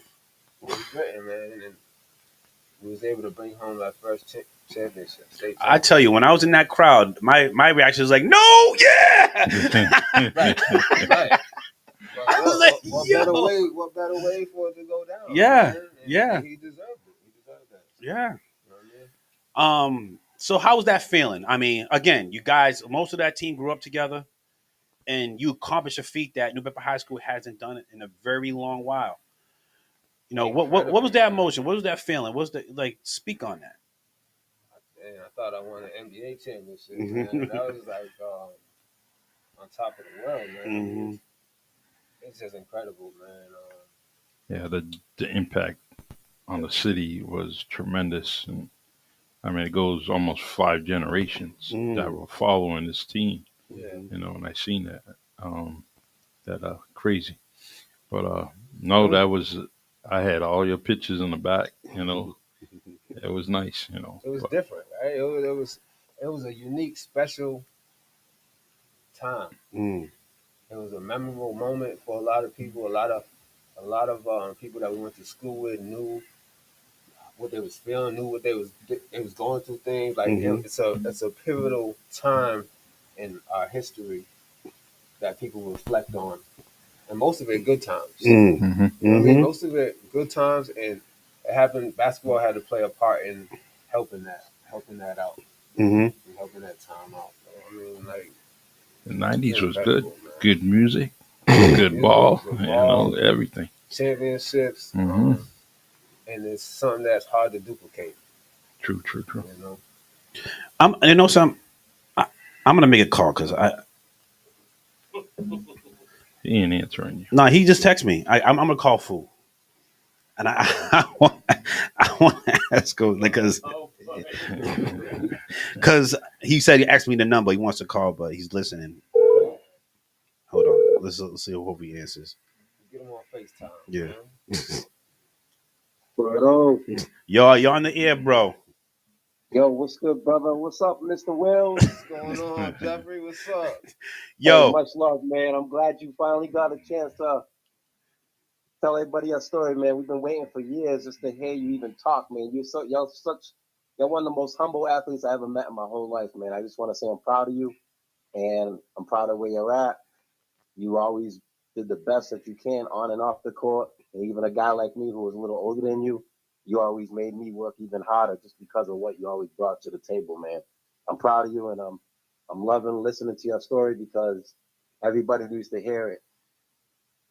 yo, Appreciate that, fool. Fool. Yes, sir. We're talking about the shot, my man. The shot. Shot that heard around the city, man. Well, let me. I'm at work. Around I'm the gonna back state. up. I asked the question. Okay, we can get back to that. You want to talk about the shot? This Yeah. ain't about. This is about Mr. Wills. No, we could, but it's part of his story because you know All right. you Well, you involved his first chip. well, I'll talk about that shot and obviously I don't know if Marcus probably knew at the time, but I don't think you actually heard it from me physically, but I mean, that shot was taken because of him. To be honest with you, a lot of people don't know our story behind the scenes of being teammates. Where even though we were competitive every day and we're teammates, like there was an issue where I didn't stop my senior year, and don't want to get into that. But he's one of the guys who actually kept me on the team with Adam and everybody and talking with everybody because we played together for so long. And honestly, that shot would have never gotten taken if Marcus never fouled out. Because actually, there was a play that we used to call red. And actually, if you ask me, red was pretty much for Marcus. It was a play where we used to clear everybody out, and you're at the top of the key with the three guards or whatever, and you're just pretty much doing a weave, bob and weave for whenever you think it's time or right to go take your shot. But honestly, most of the time, Marcus would end up taking the shot. So that was a play that was called, and at that time, when I was on the bench, Eddie didn't even want to put me in. I'm being honest with you. He didn't even want to put me in, and I was having a good game. I had a good game back to back, and he didn't even want to put me in that minute. But I guess he had no other choice. So when when we were in that timeout, we called the play. The play was still designed kind of like around if Marcus was in the game. So as soon as I was able to check in, and I'm gonna just tell you, I swear to God, as soon as I knew I was checking in, I checked in as Marcus Wills. Yo, honestly, and that was something personal because I had to get over because of how I was being treated. But I said what? And I said this to myself. Hey, you know what? That's how I'm going to go in there. I'm Marcus Wills, and whatever play we're calling, I don't care. It's going to be designed to me, and I'm taking it. And you know what? I'll take it just the way he'll take it because he's successful. If you miss it, you'll come back and make 1,000 more. But I'll tell you what, that was one that wasn't going to be missed because as soon as I checked in, I wasn't Jeff Correa anymore. In the back of my mind, I was like, yo, I'm Marcus Wills. I'm going there, and we're going to do what we're supposed to do, like if he didn't check out. So honestly, that helped me have that confidence in taking that shot, even though I was a confident athlete. But just that mentality alone, that moment, that's how I went into that game. I really went into that game like, you know what? He's been doing this. He's been putting us on his back, and he got us in the situation, and we're winning. And it sucks that he fouled out. I wish I was even in there with him at the time. But yo, when we had no choice, it was like, yo, he never left the game, man. And honestly, that's history's made. That complements my story right there. Yeah. Right? Like Mhm. I wasn't surprised. He asked me if I was surprised if you took that shot. He thought I was surprised, but I wasn't Well, if you're surprised. asking me, I I wasn't mean, surprised. yeah, I was surprised I took the shot, but when I knew I had to I play like wasn't. you, Yo, knowing I could act and play that role, I was like, you know what? Hey, if I missed, I was gonna blame you. hey, if you missed, we wouldn't have been here. We wouldn't have had that championship, man. But I was not surprised, man. I wasn't surprised on how you handled that game in the Garden. I wasn't surprised, you know what I mean, how you handled not playing before that against Durfee. Like, I wasn't surprised, man. You was on go. I was Hey, telling the Marcus, story. I gotta We tell- shared them shorts, man. We shared No, shorts. exactly. We shared the We shared the freaking baggy shorts, See, man. Every other game, exactly. man. That's a 30 for 30 Come right on, there. man. But I was always in the game with you. I was always in the game. Hey, but honestly, Marcus, I gotta tell you, even though being a teammate, I've always watched you, man. Even on the sidelines or even in the game, sometimes those plays called, I'm not even in the zone in the play because you were so. You was it was just amazing to watch how you played the game. Like you actually played the game like there was no one in the gym. From the work that you put in, when it was time to show, I think there was nobody in the gym with you. You just seemed like it was just like watching you in a gym like a pro player working on his skills. And no matter who was in front of you, I wasn't paying attention to him. I was just watching you get your shit off. Like, damn, this dude is really like doing stuff like no one's even around him. You was amazing to watch, man. And I know you're humble, but yo, you was that dude where it can't be compared, man. And just the way you carried yourself, like your game is crazy, bro. You're an unbelievable athlete. A lot of people don't even know that you're a great athlete besides basketball. I know basketball is what puts you on the map, but a lot of people don't really know that. Yo, you're a great athlete too. It's just that basketball ended up being your good apple in the basket. You decided to take further, and I think you could have excelled in any sport you did. To be honest with you, any sport. It was just how you are as a person. And I just want to say, hey, I just want to thank you, man. It was a blessing to be a part of the fucking state championship, and just honestly, even more of a blessing to be a great friend from day one with you, bro. Damn, appreciate that, big bro. Great Appreciate compliments, that, man. man. That's All right, nice. fool. Yo, man. you keep it up. God, You keep man. up the good work. I'm proud of you, man, and continue doing what you're doing, man. Because I know there's bigger and better things.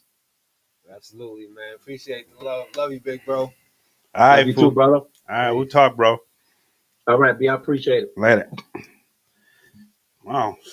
So he was Marcus Wills when he got into the game. Man, That's it. that's a compliment right Yeah. there, man. From the greatest athlete to your favorite athlete, man. That's Yo, I don't think Marcus like that point. no, I get it, man. I hope you understand. It complements it. Everything we're saying complements each other. Yeah, man. yeah. It makes sense. Yeah, It makes yeah. sense, man. We pushed each other. Yeah. We pushed each other in ways that people don't even understand. Mhm. You know what I mean? To be better players, better athletes, Yeah. better, better all around. Yeah. You know what I mean? Yeah, I'm sure playing against Fool in practice made you a better basketball player, along with being a better athlete. Of course, because we battle. Yeah. I mean, We're we gonna battle. talked about that in the past. How our neighborhoods played every sport. As the season turned around, Yeah. basketball, you play basketball. And football, and we'll bring the athleticism to everybody.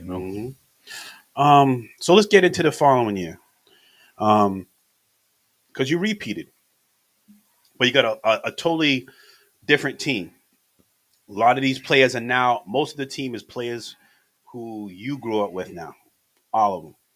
And speak on that experience. And now there's expectations, big expectations, especially with you, where y'all known through the state, you're known nationally as as a player. Speak on the difference between the first team and the second team, the first championship and the second championship. What was the difference? Well, the second year, after the huge, the emotional high of winning the championship the first year, and the guys that my boys that were playing JV the previous year, or not playing, still on varsity but not playing as much as me, we was able to play together that second year. So we took that emotional high and kept the momentum going. So we was a tight group. We was a tight group, man. Probably even tighter than the first group, because we played Tony's Bruins all the way up. And we played at the Boys Club all the way up. So being a very tight group, having some experience under my belt, having some experience with winning that championship, we just carried that momentum, and it was like it was like a show. It was like a show. Mhm. Everybody came to see us play, and we was performing. Mhm. You know what I mean? We was. I felt like lights when the lights came on. That's Mm. what we did. Like, and we enjoyed that. That's basically what it was. Like, Mhm. everybody would come to the games. Like, games were packed. Um, we played nationally ranked teams. We Mhm. was on St. the Anthony. map. We was Mhm. also everybody wanted to beat us. Mhm. Um, man, it was fun. It was a whole lot of fun, man. Being able to be the main attraction, Mm. the main attraction, and those are some of the biggest years where we're known throughout the city, known throughout the state. Where it was different because social media was different. We didn't have it like that, but we Yeah. had newspapers. Mhm. We had who these guys are, who are these guys, who is this Mhm. person. We Mhm. had we had everybody wanting to know who we was. Mhm. You know what I mean? We was like superstars. Yeah. It's different. Like, I don't know if people understand like the level of superstardom at that age, what it's like. Mm. You know what I mean? So it's been so far removed. It's been a long time ago. Mhm. So, but the superstarness of it was at a high level for us, and which was cool. It was a platform for us. What I remember about that team is the tandem between you and Adam's brother Jeff. Um, I viewed it as those are the two best players on that particular team. Almost like I know I'm going to the extreme, and just an analogy of a Michael and Scotty type duo on a team. Um, speak on that chemistry. Speak on just that camaraderie. Well, as a team, we all kind of formed like Voltron. Like, Mm-hmm. we all push each other to be great athletes on this Mm-hmm. team in particular, also. But me and Jeffrey being my cousin and everything, and after Adam had moved on, Adam graduated. Me and Jeffrey played just as much together Mm-hmm. as well. Like, and Jeffrey always kind of shadowed his big brother too, Mm-hmm. along with being with me in the middle. I Mm-hmm. was in the middle with them guys, so we was just about domination. We was just about high flying action. We was about winning. Mm-hmm. And so that dynamic duo right there just gave a 1-2 punch. You Mm-hmm. know what I mean? We had our point guard. We had Tion at the point guard. We had Sean Rocha and TJ come back. Right. Mm-hmm. So we was covered, man. Mm-hmm. Me and Jeffrey was comfortable in our element. We was comfortable playing together. We was fast breaks. We knew each other's game. We knew where, when they say, "Oh, you know where this person's going to be," like, that's real when Mm-hmm. it comes to chemistry Yeah. of the game. So at that time, I mean, we was just fearless. We Mm-hmm. had matter of fact, we had came up with the slogan "No Fear" back in the day Mm. before somebody else probably copyrighted and trademarked that. But that was an original idea. Another original idea, right? We had made hats that said "No Fear."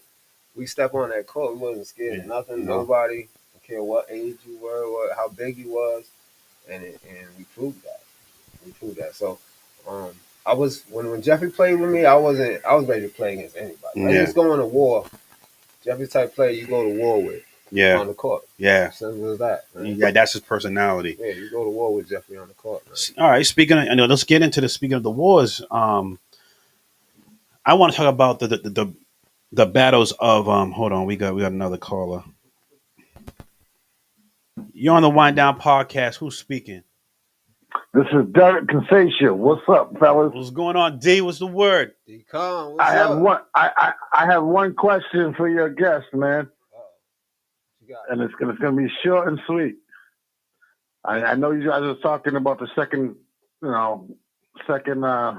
school championship, but before you got that first high school championship, that second high school championship, who led you to your first championship ever, sir?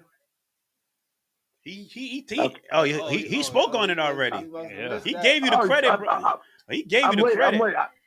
I'm late to the game, man. I'm sorry. But I just had to, you know. He called to get I- his own patent back.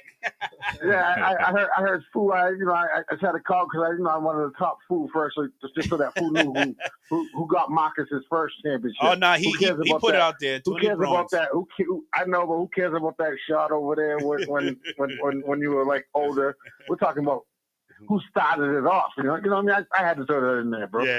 You know. He spoke on that. He said that the first All thing right. he talked about when we talked about Tony's. All right, now get back to them other championships that really don't mean nothing. The All first right. one always means that, the first one's always that D-Con, that one. You're in the book. Don't worry, man.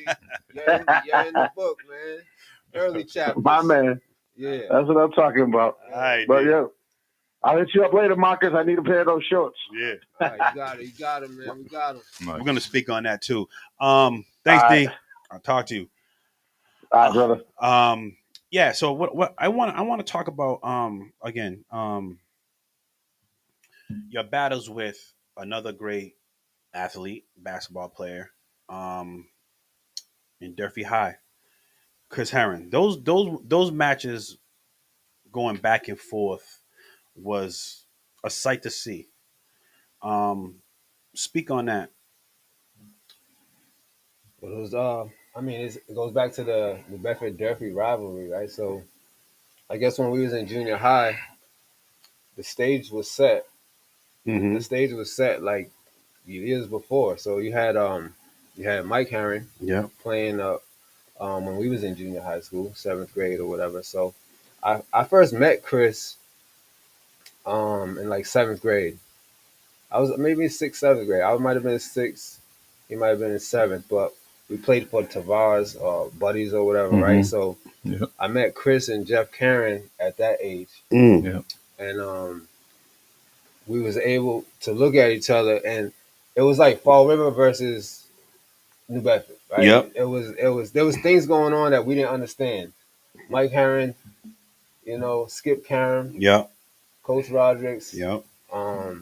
the rivalry, playing against us guys, and we got to see that, and I guess we want to kind of be a part of that. Mm-hmm. But we was playing on the same team together, but we also knew that one day we're going to be competing against each other in this big rivalry. Mm. So the stage was set. We was pretty successful at that young age too with Tavares Mm-hmm. at that time, and at the time that Buddies would have a lot of the best players in the state. I remember right? Buddies, yeah. Buddies Yeah. they had. Mm-hmm. Right at And, the old wreck. Yeah. So Purchase Street. that's where I first met Chris right there, and we didn't always get along. A lot of it was like the rhetoric of Fall River against New Bedford too. Oh, okay. You know what I mean? But for the most part, we became good friends. Mm. You know what I mean? So when he went to he played his freshman year. He already started his career. He already had big success. He already had his name going Mm-hmm. before I even got to high school. Yeah, He yeah. played his freshman year. He was Yeah. playing against did he play against Lyle's team? Was that the team they played against? Yeah. No, I think it was the year after. Yeah, I think it was the year after. Was it? His freshman year. Yeah. You're right. Yeah. He was in behind me. Yeah. He was in between you. So his freshman year, the seniors at New Bedford, Mm-hmm. he gave him problems. He was giving, he was making a name for himself. He was giving, young Chris was giving him problems, and but I wasn't like scared of none of that. You know what I mean? I wasn't scared of none of that. I was very familiar because I already knew him and I already played against these guys, and I would play guys from Boston and different teams. And a lot of our guys didn't have that outside experience. So, but the stage was set. I mean, sophomore year, junior year, we battled. We had some. I think I lost to Durfee maybe one time though in my whole career at New Bedford. I think the game Chris had 40 and 20 on Yeah, he us. killed it. Yeah, I remember that game. He had 40 and 20 on us 40 and 20. at home and won. Was that the one he was pulling from deep? Yeah. He killed What it. did you? How many? You had like in the 30s, right? You had like I thought 34 like something. 32, Yeah, something like you know what I that. mean? But Yeah. yeah, that's probably. I think that might be the only game I lost. But I do remember playing my first Durfee game Mm-hmm. at Durfee, and I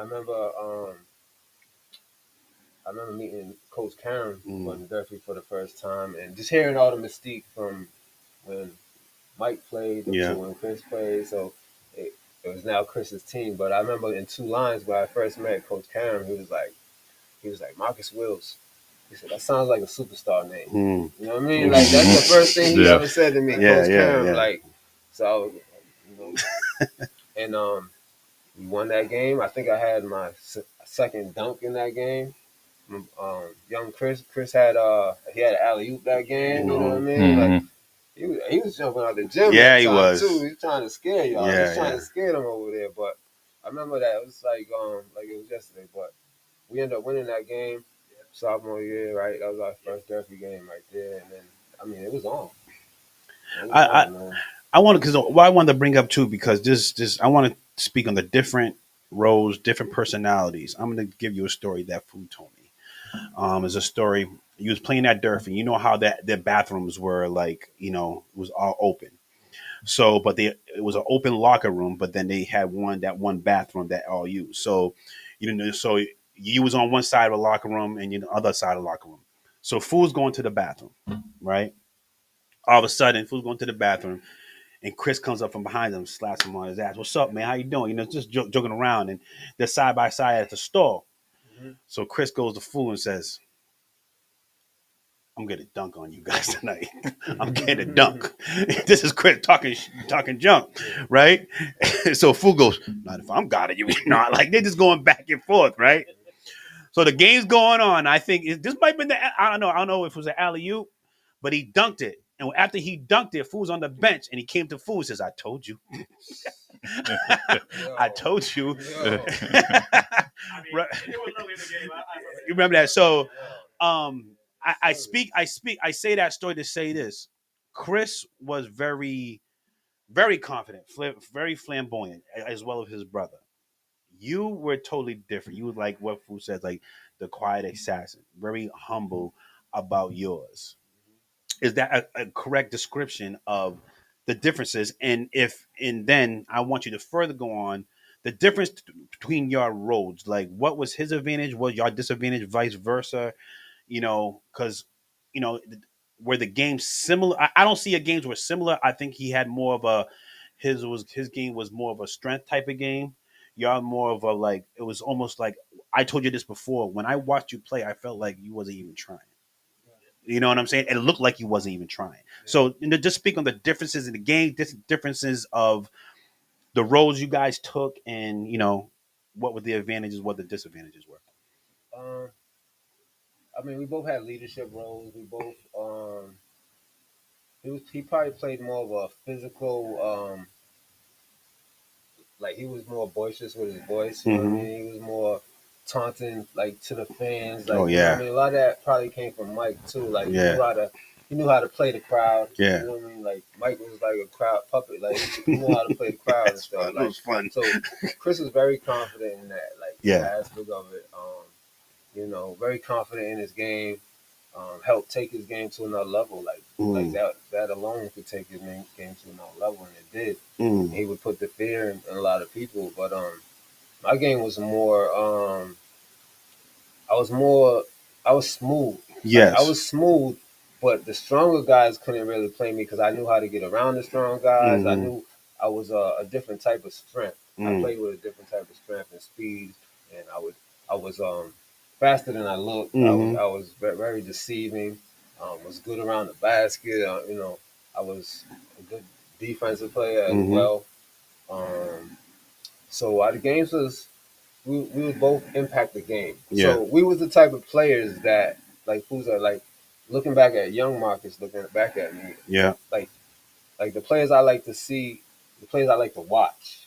So your eyes would gravitate towards that particular type of player Yeah. because they knew how to get up and down the court. You know how to, get from point A to point B. You knew how to get, it was angles, it was cuts, it was what they did without the ball, what we did without the ball.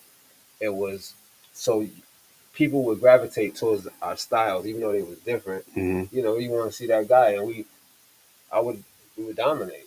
We would dominate, both ends of the court. We played both ends of the court. Mhm. Defense, offense. I mean, some people were good on offense. Some people were just good defenders. Mm-hmm. We was more up and down. So you wanted to continuously watch that type of player, both of us. You know, I mean, athletically, we pretty much. He was a bigger guard than me.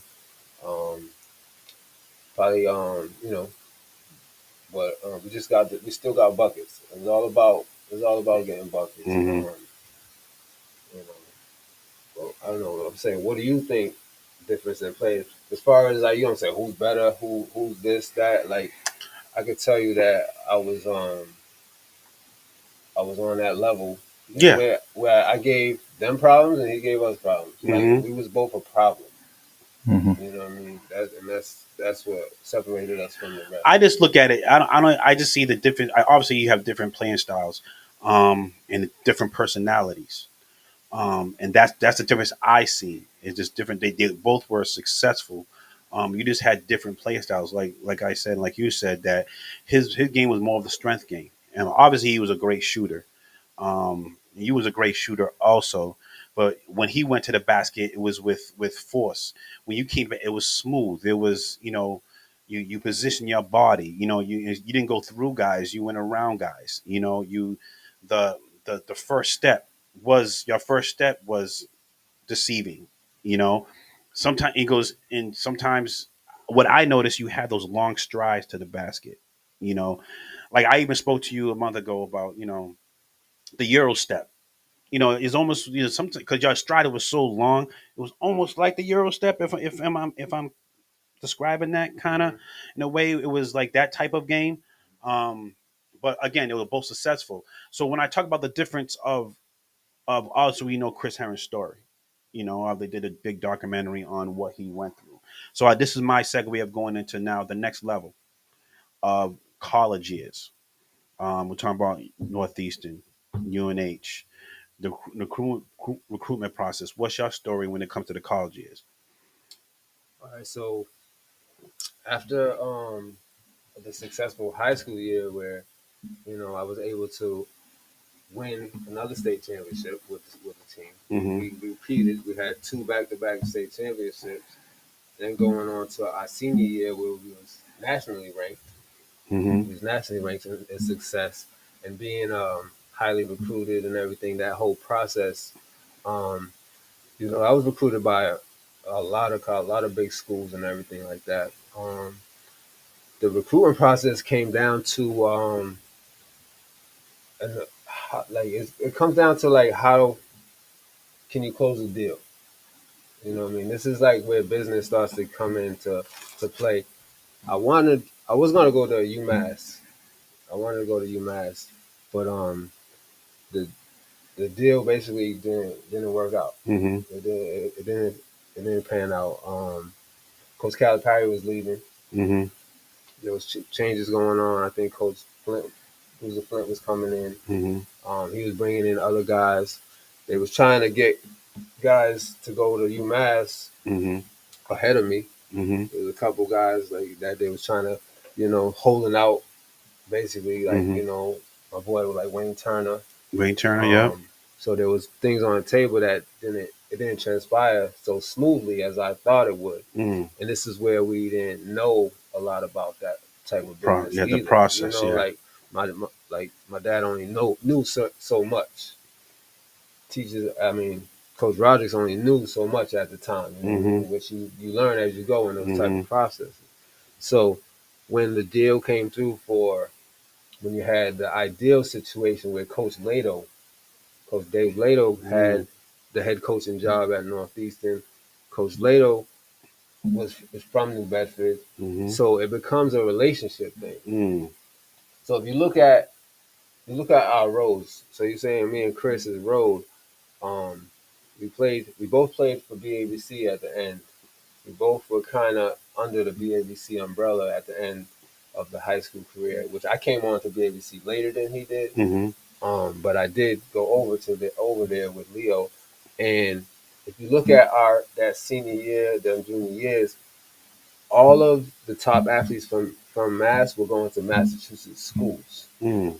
All like Chris went to BC, Scooney went to BC, everybody was going. I went to Northeastern, so not by a chance. It's a business. You know what I mean? So it's relationships. Mm. It was relationships at the time. So I had the New Bedford relationship. So we were sold on going to Northeastern and trying to further the career that way. Mm-hmm. Which, look back, you know what I mean? It was a decision that we made. I don't know. I don't think it was like the best decision, Mm-hmm. because I still had opportunities to go to like Xavier with Coach Pete Gillen. But I was sold on the hometown thing, the Mhm. hometown theme. I had success in the area, Mm-hmm. and so the deal was on the table. It was a New Bedford guy. You could close the deal, right? You could get it done. Yeah. Coach Lato did some things for us. Put me in the All-American Nike camp. There was different things that was through relationships. I was able to have different opportunities, Mm-hmm. and then trusted in that process. So, Yeah. you know what I mean? I was able to go to there before I went to the top 100 camp in the country with where I met Randy Moss. Mm-hmm. You know what I mean? And he told me he was going to play. He's going to play football. I'm like, man, you out here dunking on everybody. You know what I mean? When I met Randy Moss, Vince Carter, Yeah. Kevin Garnett, Ronnie Fields. Oh, you play with all those guys. Shea Cotton. Shea Khan was bad. If you get to see the documentary on him. The Collins twins. Yeah, the Collins. Guys from Mass was like my college teammate at Maine, Andy Bedard. Mm-hmm.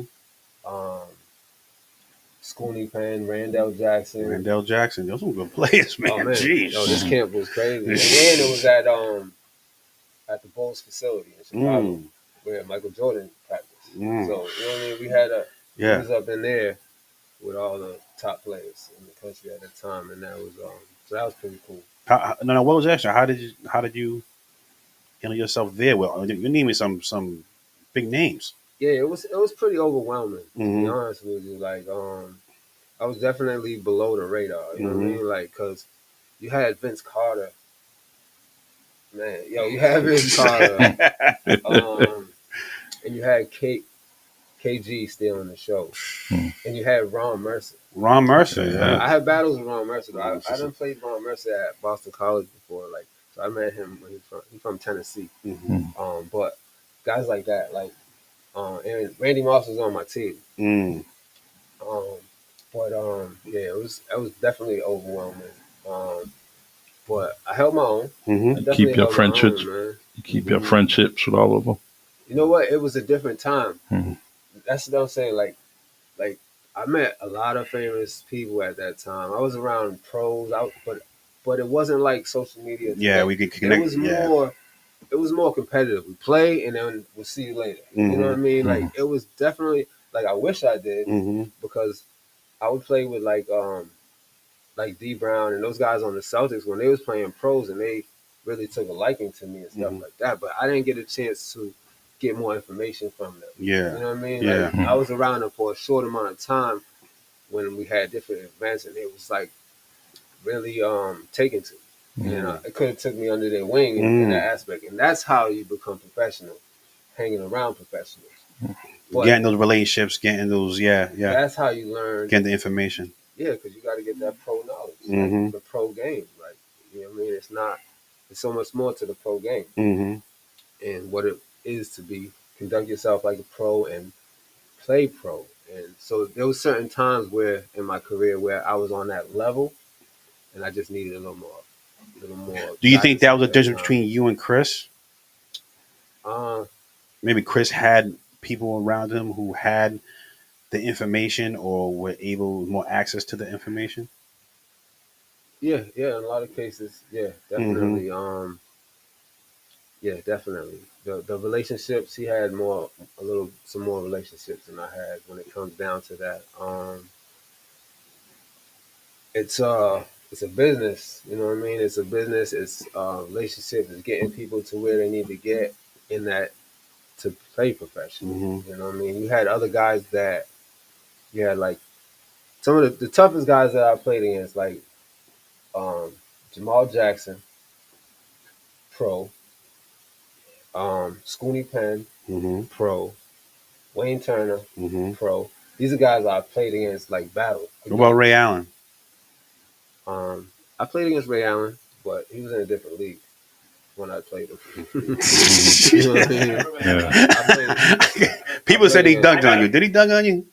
Yeah, if you want to consider, I'm joking. like when you're on a fast break and the Yeah, guy's in front of you and yeah. dunks the ball, Yeah. he did the Michael Jordan dunk. But he had 13 points, I had 7. You know what I mean? Whatever. That's how I look at it. You know what I mean? I played- It was a big game. You know what I mean? I had 7 points. You know what I mean? But That's 7 more than most Hell people. yeah. You know. to play in a UConn game, Mm-hmm. to play against Duke, to play against them teams, Illinois. Oh, Illinois I had back big then. games. Is that with Marcus Liberty in? No, that wasn't. Yeah, Marcus Liberty. Marcus Liberty? He went there. I mean, Yeah. he wasn't there when I played. Yeah, yeah, but No, that was Illini, Yeah. Final line and I? Yeah. they got the gear. Yeah, You know they- what I mean? They had. You go in there, locker I room. wanted to go there. Yeah. Yo, that's big time. Yeah. Stuff Yeah. like that is big time. But to experience that, to play against them teams, and have some success on different levels. That was my college career. That's what my college career was. Mm. So, What did you learn in now you're coming from high school and you're going to D1 level and playing these against and with that level of talent, the top tier talent? What did you learn about yourself and your game? Because remember, we're going to go back to when you was a kid. You used to use your imaginations of what you've seen these pro players become a better player. Now you're actually playing with these types of players. Yeah. So what did you take from that? So when I went to Northeastern, I get to campus. They do a big article on me. Oh, the next Reggie Lewis. Mm. Right? They do a big article on me, right? It's in the Northeastern paper. Mm-hmm. But Coach Lato had a very good recruiting freshman year too.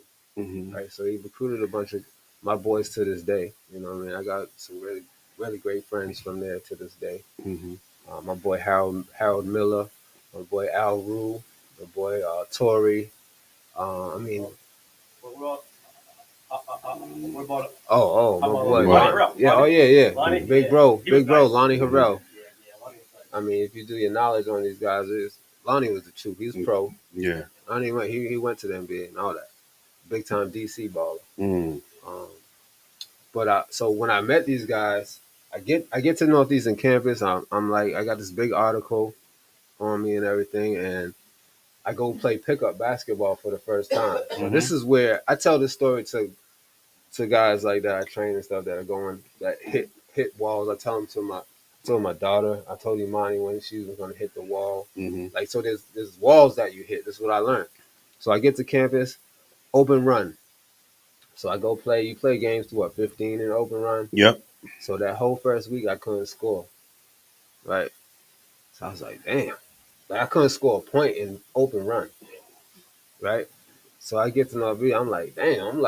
I'm starting to doubt myself a little bit right there. So this was the first wall that I hit after being such a big time high school player, big time star or whatever. Like, in that aspect of it, this was the first time I was like reality checked. And then they wasn't giving me nothing. You know what I'm saying? I had like Damon Singletary. These guys were seniors. He DC ballers. Like, I had like these grown men. These seniors, juniors already been there, experienced. And they wasn't giving me nothing. So I doubted myself, and I wasn't sure what was going on. So, but what had helped me was once we started really practicing, I led the team in scoring in practice. So I was like, that's how I got my confidence back, basically. Yeah. So Coach Lato, you keep track of everything, stats, everything like that. So I could go back to there. And he's like, look, you leading the team in practice. You know what I mean? So I ended up starting as a freshman in that league. The NAC was the NAC that year. Played against Drexel, played against Malik Rose. He played against Eddie Benton. Remember Eddie Benton from Vermont? Mm-hmm. Eddie Benton, yeah. So he led the whole country in scoring, right? Yeah. Right? Mm-hmm. And you know what I mean? He's a good guy too. Like, these are guys that I learned from too. I wish I still had like their contact and relationships at that time. Like, but we was good friends at the time. Yeah. In that time. But even like Malik Rose who playing Drexler, but Justin Bailey. Justin Bailey played at Hartford, Connecticut, played overseas.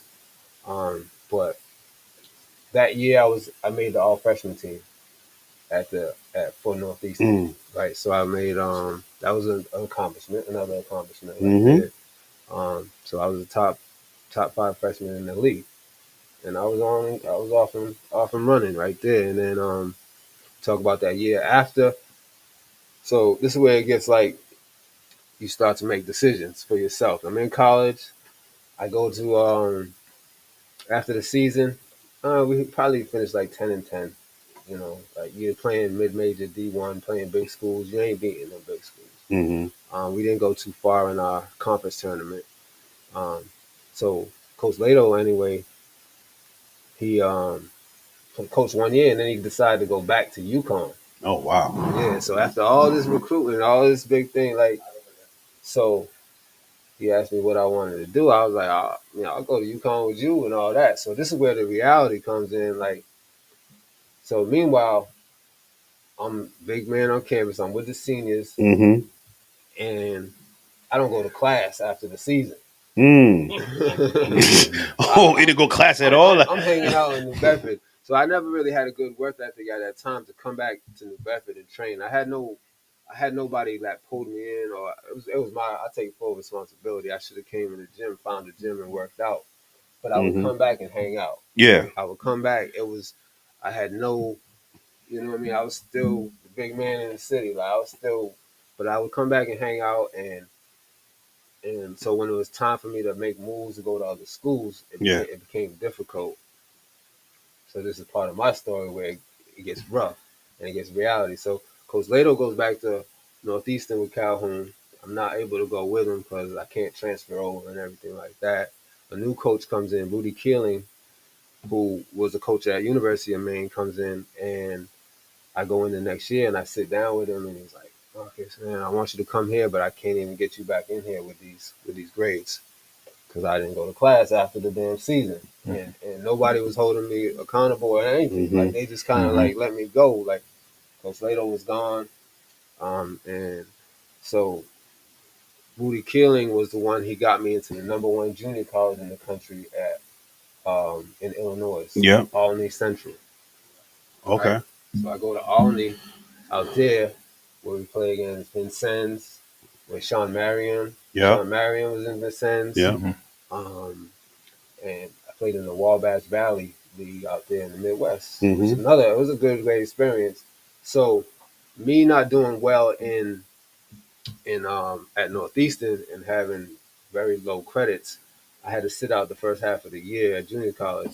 But I graduated 2 years in one, Mhm. basically, at junior college that year. So I played half the season over there, had a real good season.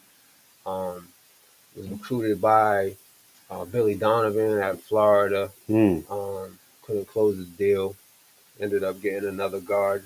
What else? Missouri, a couple other schools, but then the University of Maine came in big. Yeah, it was me. I said you and University of Maine coach John Giannini, Mm-hmm. right? He's coming off winning a big Division II championship. He's out of like Pennsylvania, but he came up to Maine, have recruited me. I want you, Mark. I want you. I did everything, gave me everything I needed, the curriculum to get into school. Mm-hmm. That's where I felt the most wanted. All right, Mhm. so I went, took an official visit there. You know, me and the guys clicked. I met some of my best friends to this day there. Mm-hmm. So I decided to go to the University of Maine, and for my last two seasons. Mm. All right. So how was that? Would you think that was a good decision for you to go to Maine? Um, Oh, yeah, well, yeah. yeah. I had a really good experience at Maine. My junior year, I hit the top 25 in scoring. Mm. Me and Fred Meeks, my teammate, we was lighting everybody Yeah. up, man. That year, I hit the top 25 in scoring. Had some success in that manner. Mm-hmm. Um, you know, school. I was doing my schoolwork, getting everything done, and then we had some transfers from Boston College coming in. My senior year, we had Andy Bedard and Nate Fox from Boston College. Mhm. They transferred back up. Andy's a big Maine guy. He was Mr. Maine himself. You know what I mean? So my role, me and Fred's role changed Once he got there. once he got there. You know what I mean? Because he was Mr. Maine. Mm-hmm. You know what I mean? And he put in a lot of work and came in. But our senior year, my senior year, Andy's junior year, we was pretty successful in the league. We was one of the top teams in the league that year. But just our roles changed, and the direction and the path of becoming professional for me started to change a little bit. When we came to the team. But even though I was still playing, we were still playing at a high level and a professional level. My role changed. Mm. Excuse me. I was more of a I was still scoring a lot. I was still scoring. I was still getting 10 threes up a game. I was still effective in that manner, and but I was like a defensive player also. I played some of the best guards. I specialized in stopping their point guard. I specialized in my role was changing in that aspect of it. And then we're gonna talk about when I finished at the University of Maine. It was, what am I gonna do now? Mm-hmm. So getting out of college, what am I gonna do now? And that's my next question. I want to get into that. Life after playing college. What was your plan, and what did you end up doing, and that led you, and what led you down that road? Because now high school's over, college is over. What was Marcus Willis doing? All right, so I had my first child my senior year. Oh, okay. Also, so I had Imani during my senior season. Mm-hmm. So life changes right there. That's Yeah. right there. Life changes right there. When I finished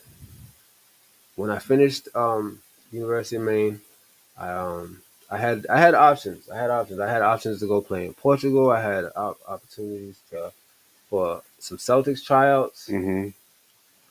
But I made the decision. I wanted to be more than basketball. I guess at that time it was more like a love-hate relationship with the game. With the game.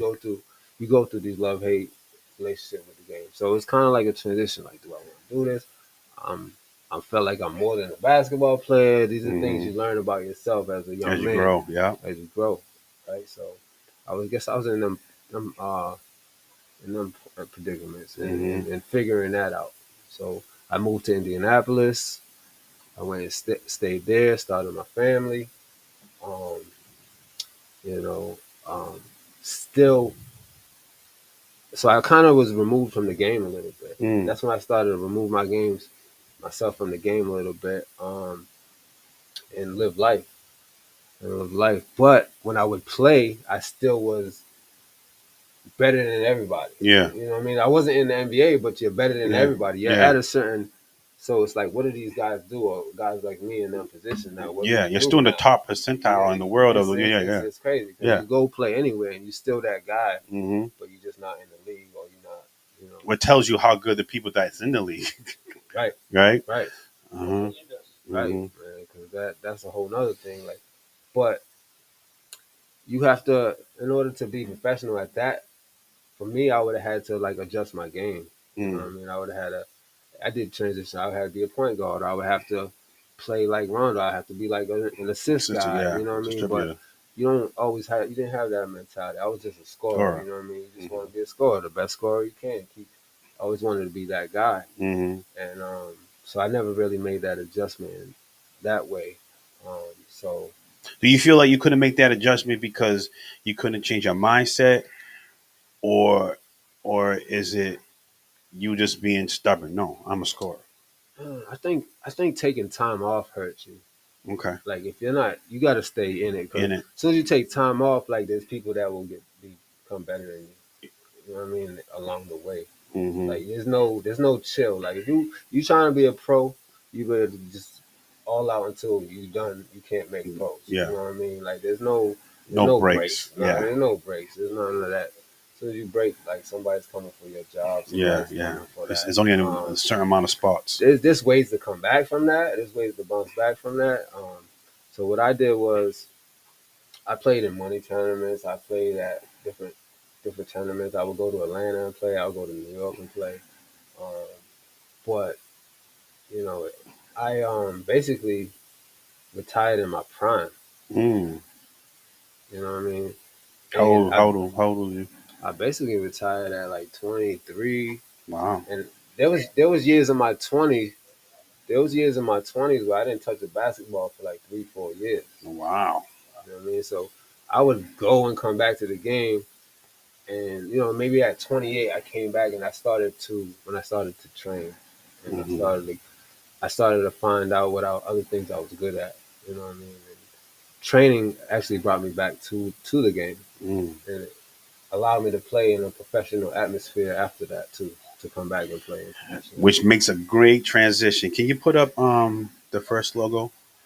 A great trend because I want to get into Al- basketball money. Always tell me what to do, man. It's crazy. Um, basketball money. Um, speak on what that is. Well, that's my company. Hmm. That's my business right there. That's my business. What business it was entail? Basketball money's is a right. It started out as a training program. It started out as my training logo, my training program, Hmm. business name. Um, now, right now, you know, like what it is right now is Hmm. basically I use basketball money as a marketing tool, Hmm. marketing and advertisement. Hmm. I've had it for a long time, but I've used it for. I mean, when I started basketball money, Yes. I just Talk about how you started, where the name came from, everything from the beginning. beginning of basketball money was Super like Mike. beginning of basketball money was probably in like 2007. Hmm. Um, so finding out what I was going to do after basketball, I had we started a company with some of my friends around here. We started New Bedford Legends (NBL). Yep. So we had this idea. We're going to do NBL, and we're going to run tournaments. And that was me, Marcus Houtman, Troy Kula, Speedy. Hmm. I was with Jason, and who else? And myself. And Hmm. then so we started out NBL, and we did a tournament at the Boys Club. And I was like, I was cool with it, but then I was like, also, I wanted to expand.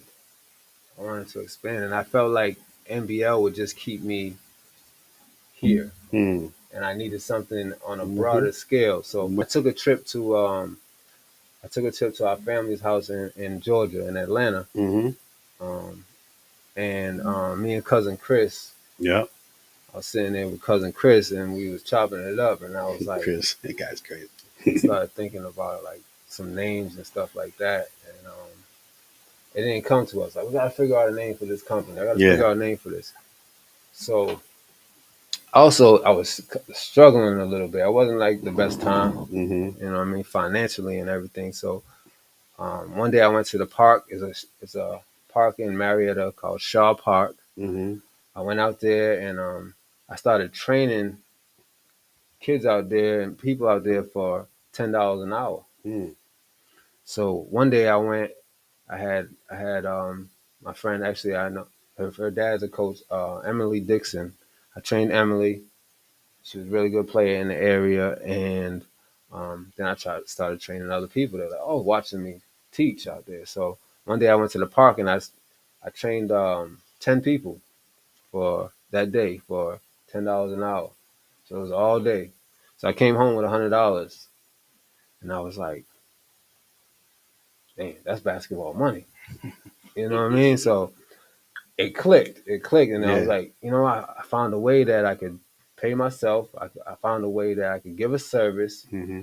and do something I enjoy, and from there on, it was just I found a way to add value. I was like, I came in business minded. I wanted people to respect what I did. I wanted people to know I meant business. Mm-hmm. And I was like, what better way to come in like real strong with and aggressive with a name like Basketball Money Mm-hmm. at the time. So even I wanted to put it in a positive context also, Mm-hmm. but I really didn't care what people thought about it.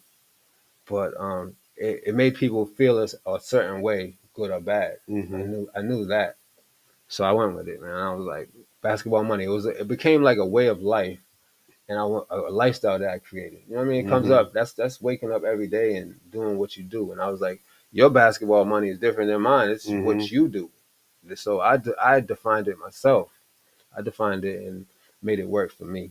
I almost think of it as like, it was the old thing we used to say back in the day when you shot the ball, goes, oh, that's money.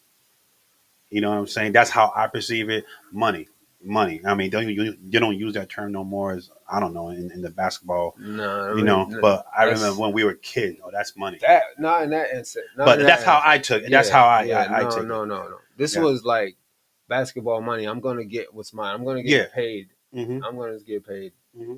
to play. Yeah. I'm gonna get paid to play. Every time I step on the court, I get a new inquiry, a new client, like Mm-hmm. some new business is Mm-hmm. transpiring. Like I was very aggressive with it, and I just wanted I wanted to add value, and it was the first steps of me investing in myself Mm-hmm. and understanding it and being in college, being a high level Division 1 athlete, and still going home hungry, Mm-hmm. or still, you know what I mean, after the cafeteria closed, and foreseeing everything that is transpired now. Also, Mm-hmm. like I was one of the first basketball trainers, Mm-hmm. especially like in this area from being paid to do it, Mm-hmm.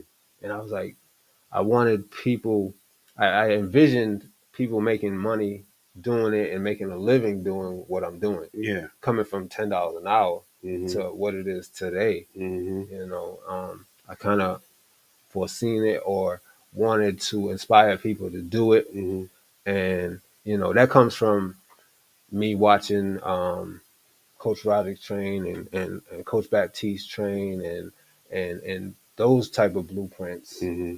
but to make it a living, to make Yeah. a living doing it, to make it into a company, to make it into, Mm-hmm. your LLC or to take it to another level, Mm-hmm. and then to keep inspiring the Mm-hmm. next generation. Well, then you get into the next brand, Charlie.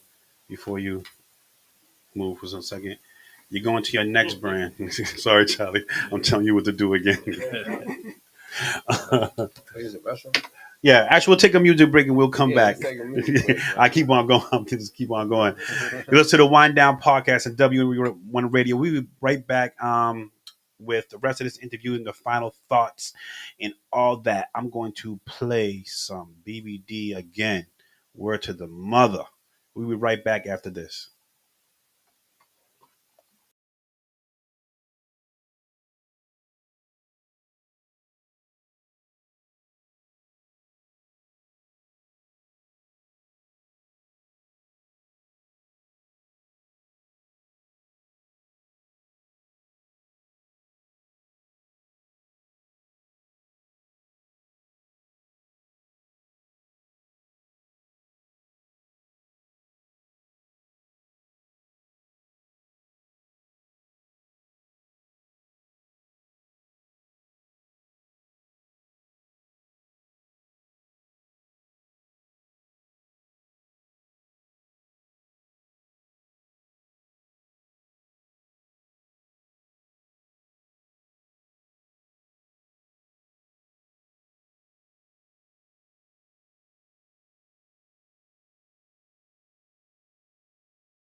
Yes, yes, yes, yes. We are back. We are back. We are back. You're listening to the Wind Down Podcast on WMB1 Radio.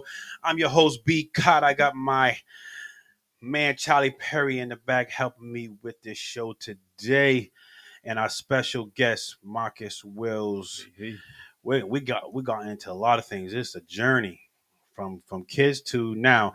Let's keep it on basketball money for 1 second. Um, basketball money. You also created some. What further you want to say about basketball money before we get into the merchandise? Well, a little bit more about basketball money. Basketball money has been, like I said, I use it for marketing and advertising, but it's been a clothing line also. Mm. So I've done a lot of things. I've done a lot of shirts, a lot of t-shirts, different things like that for my clients and supporting customers also. But expanding the clothing line, basketball money is the vision of it. Mhm. So I'm from the Hoop Dreams era. I'm from Arthur Agee. Out the AG, yeah. I'm Hoop from dreams, I yeah, was out when I was in high school. I watched Hoop Dreams for the first time, yeah.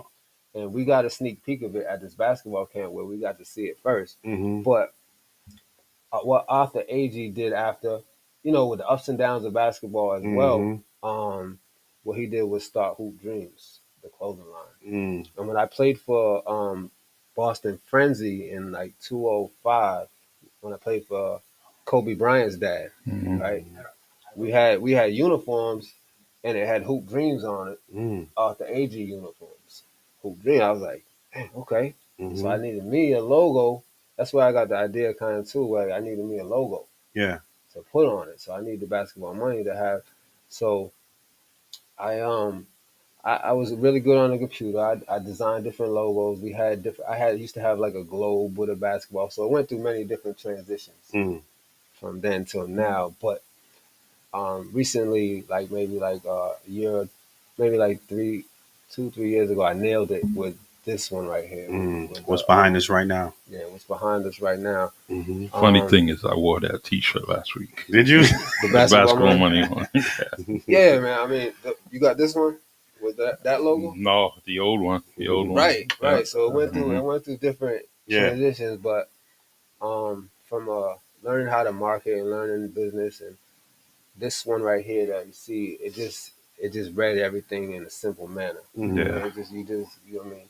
And of course, I worked with Eden Swords. Eden, yep. The You know what I mean? man. Another one Great like artist. Mhm. we nailed it. You know what I mean? He's like, "What do you want? How do you want it?" And we came up with this, but um.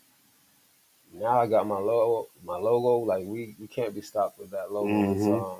It's a staple.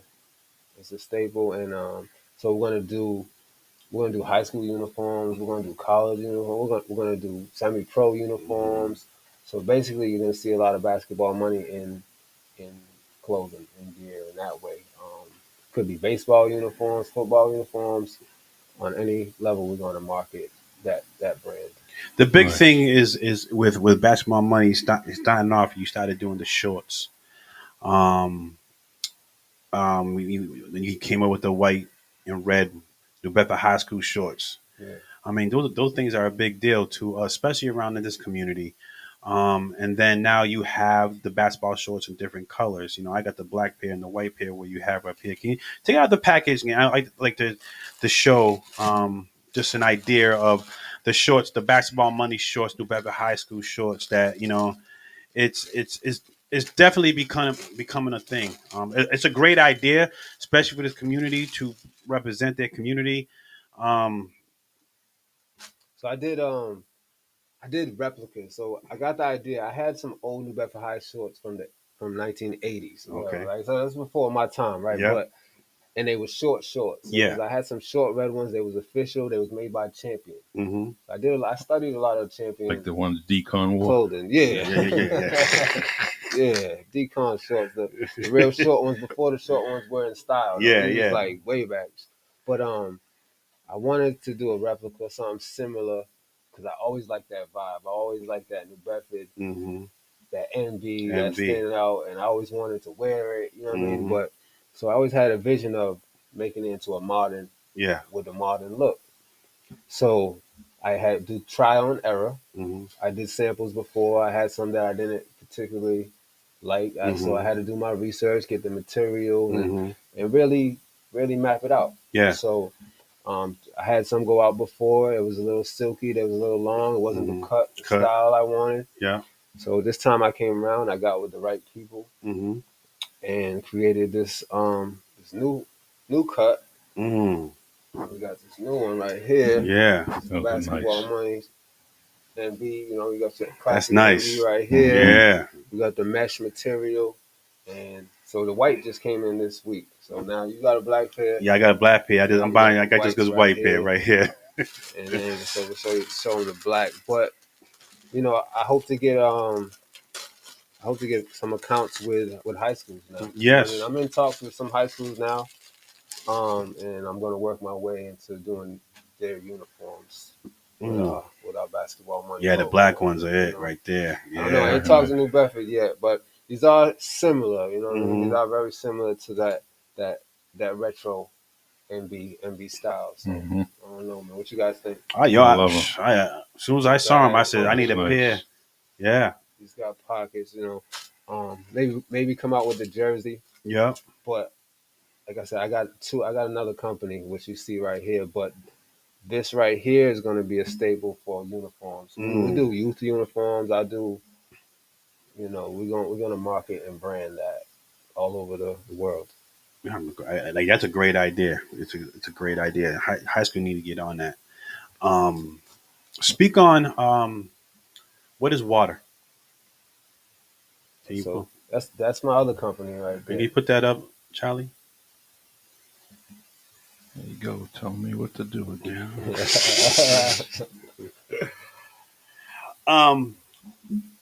Well, we got a call. You're on the Wind Down Podcast Show. Who's speaking? Hello?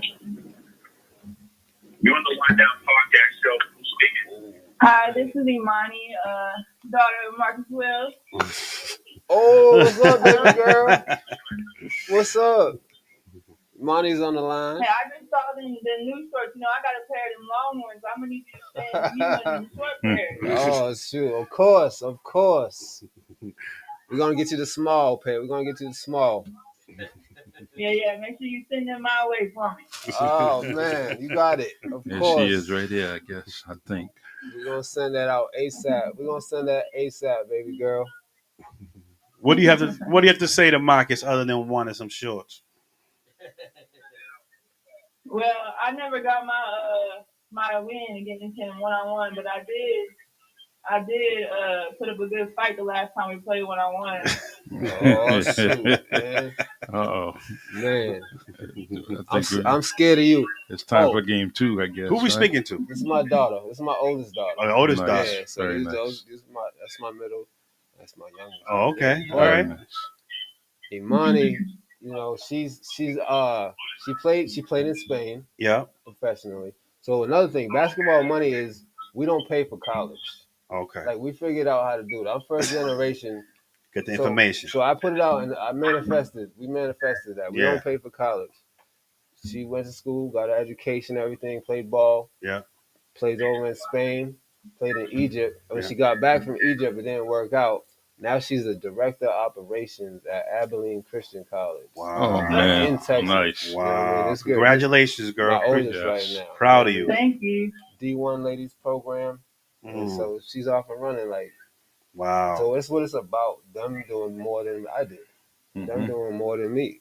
You know what I mean? So your experiences, that's the information basketball you got, the ups and downs, you pass it on to your It's children. undeniable. Yeah. Like, that's basketball money right there. You know what I Oh, mean? congratulations, girl. We're proud of you. Definitely from home. Thank you. All right. Right. Thanks for calling. We appreciate you. Alrighty. Love you, Dad. All right. Love you, Monty. Speak. Good night. Nice. Yeah. Nice. That's beautiful. I mean, this is what one thing I like about my show is the fact that what I've learned through a bunch of guests is like we come from a generation where they didn't have the information and they struggled, for whatever reason, that's a different conversation. And now we're able to get information, and we're able to have programs like this to even talk to people who have the informations that we maybe not even come in contact with, and to pass it down to the next generation so they can do better. So we can just create this gap that was created over the years of people not sharing the information, so we can progress. So I'm happy, and it makes me feel good inside to hear how successful your daughter is. You have your two other kids here. Like, speak on them. I mean, just don't give one the shine. No, man, wow. I'm surprised. I'm glad she called. Well, I brought him here. I brought him here so they can see and hear some of the story. And we're a real basketball family. Mm. It's well, I'm with Diana and her. She has 3 beautiful girls. Yeah. And I have my 3 children. Mhm. Well, I have stepson, their brother Michael. Good, Black Brady bunch, man. Beautiful, beautiful blended family, right? Here's a story of a lovely lady. And so it's about them. Yeah. Yeah. Yeah. Yeah. Taryn's going into her senior year at Texas Wesleyan. So her road was, she went to school with her older sister Imani at UWI. Yeah, in Conner Word, where Imani was shining over there. Mm-hmm. So she went there freshman year, didn't work out. She transferred to junior college. Mm-hmm. So it's a basketball. She transferred to junior college, then she went to Texas Wesleyan last year. But in junior college, they won the national championship. Oh, wow. So nice. there's different successful paths that everybody's paths is different. Mm-hmm. And I'm happy for her because I wanted her to be successful. Sometimes you go to a Division I school and you don't win. Mm. It's not pleasant. And so her road, she's able to get a junior college national championship. She got rings. Mm. She got rings like her dad. Now she's at Texas Wesleyan. They went Sweet 16 last year, lost in the Sweet 16 Division II school Mm-hmm. in the country. Like that's what it's all about. Mm. She's got another year and potentially her senior year and potentially a COVID year.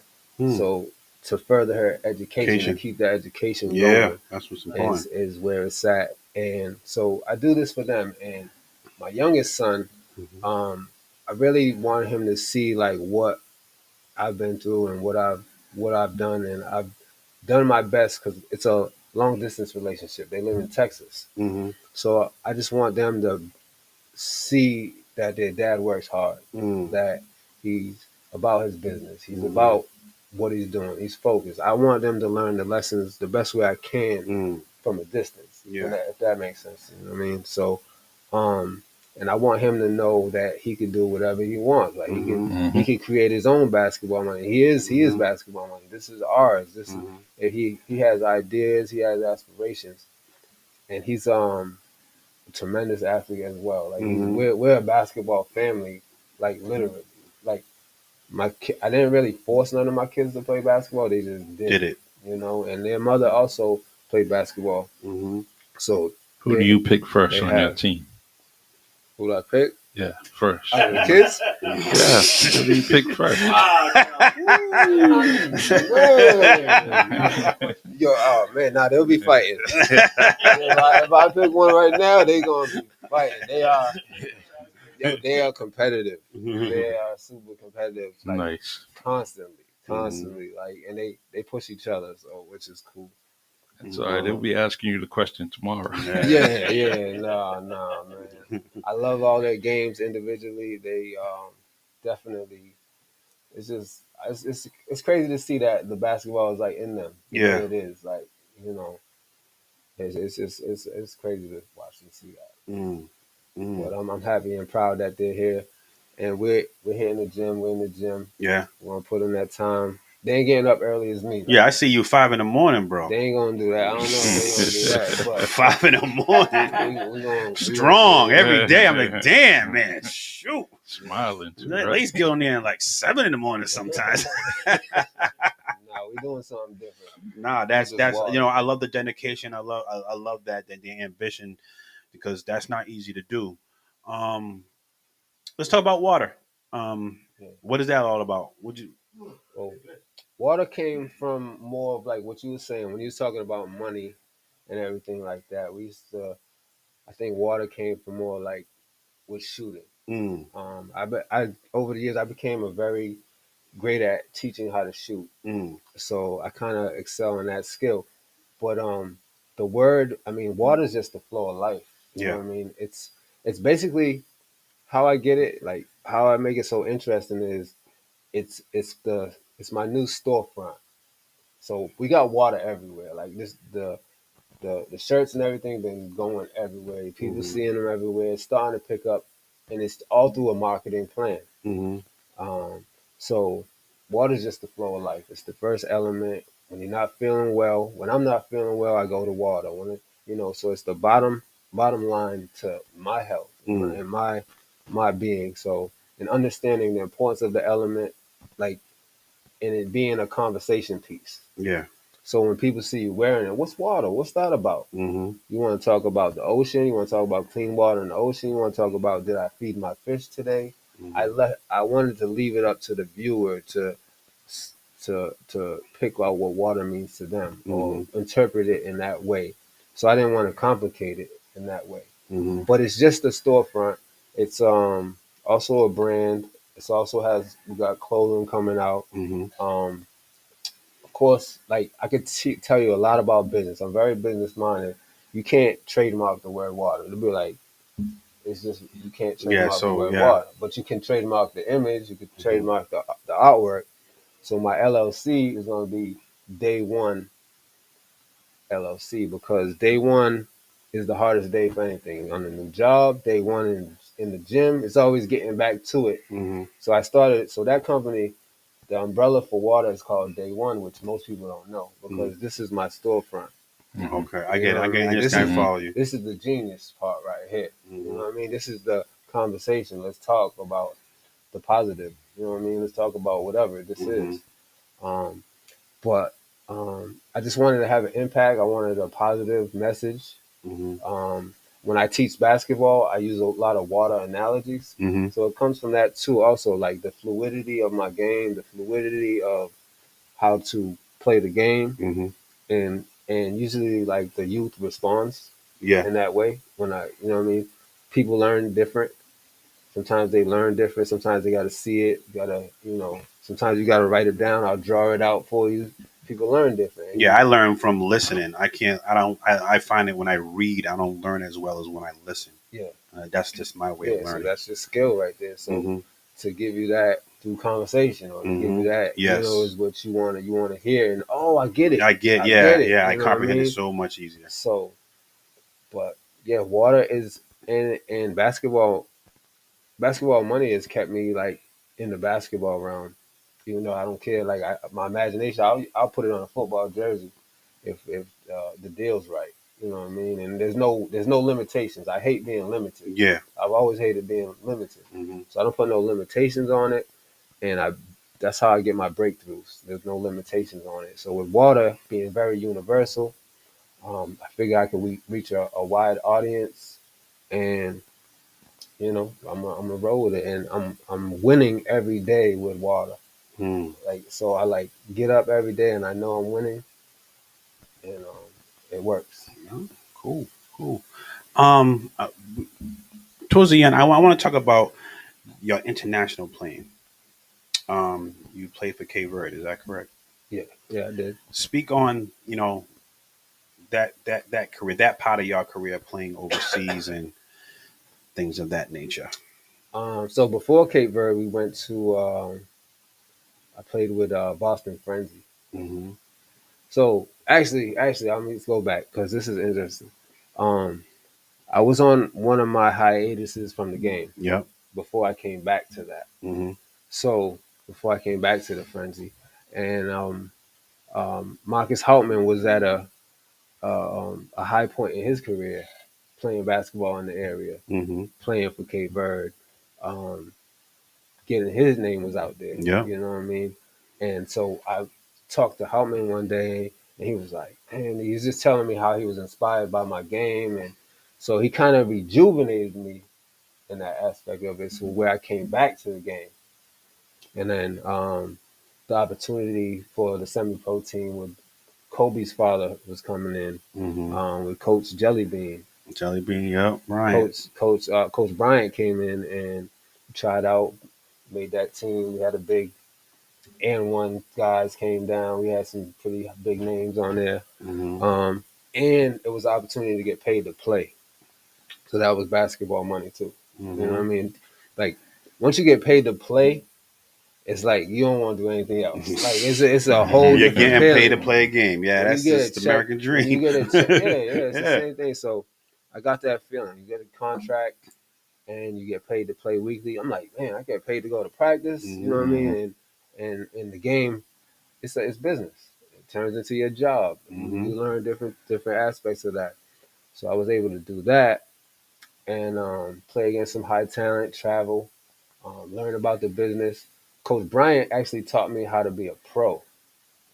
Like Coach Bryant would practice with us, right? So, and you can see where Kobe got it from. So he would teach you how to move without the ball, how to keep playing like a NBA game. He taught me how to get out of a double team trap. Like I'm only 6'1" and I was playing against 6'6" guards, 6'7" guards trapping me. Yeah. Like I couldn't even figure out how to get out of a trap.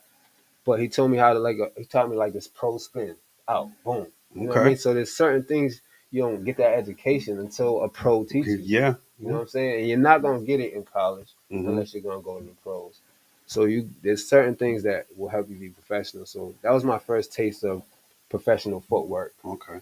from Coach Bryant. You know, and then from there we had interest. I was able to get on to the Cape Verdean international team, and we flew again, getting paid to play. We flew out to Paris, trained in Paris, played against all the pros in Paris, and we flew to Portugal, played at Benfica. We got to play against the pros in Portugal, and then we went to the big African tournament in CV in Praia. Nice. Crazy, man, crazy. Playing for a country, everybody's there, everybody's supporting you. Another very amazing experience. Yeah. Being there, playing for that country every night, and played against Guinea, Mali, Egypt. And these are battles against countries. This is a whole different type of game. This is and on a big stage. And on a big stage. So I was fortunate enough to do that, and come back here. Were you amazed how big the game was internationally at that time?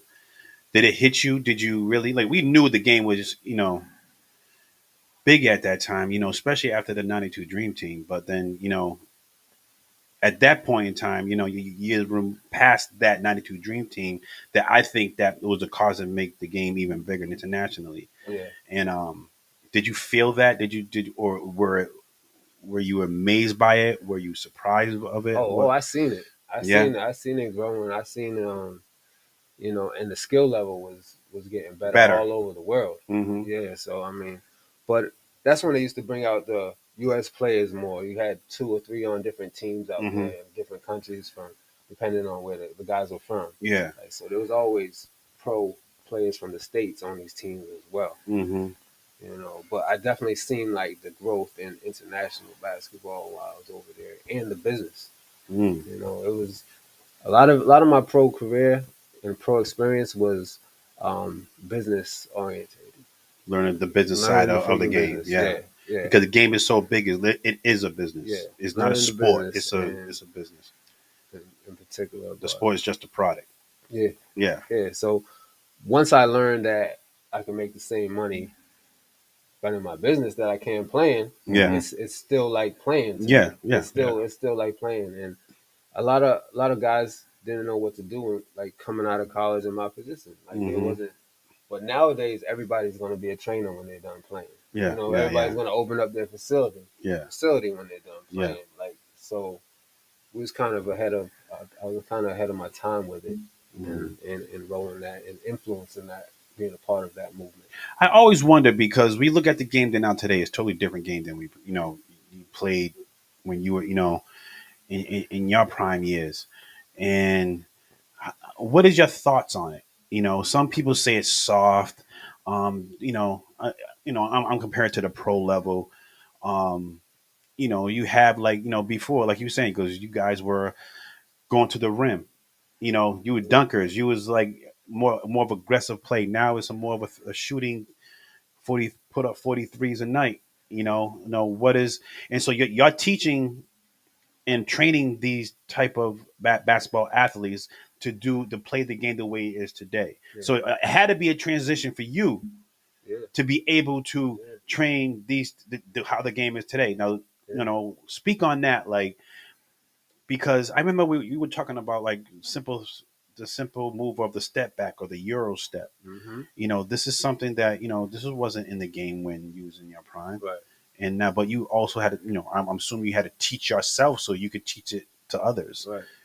Explain, all I mean, that about. it's the evolution. It's the evolution of the game. Mhm. It's being a player, I was able to see it transition and Mhm. everything like that. But I also had to learn, as the game was changing. Mm.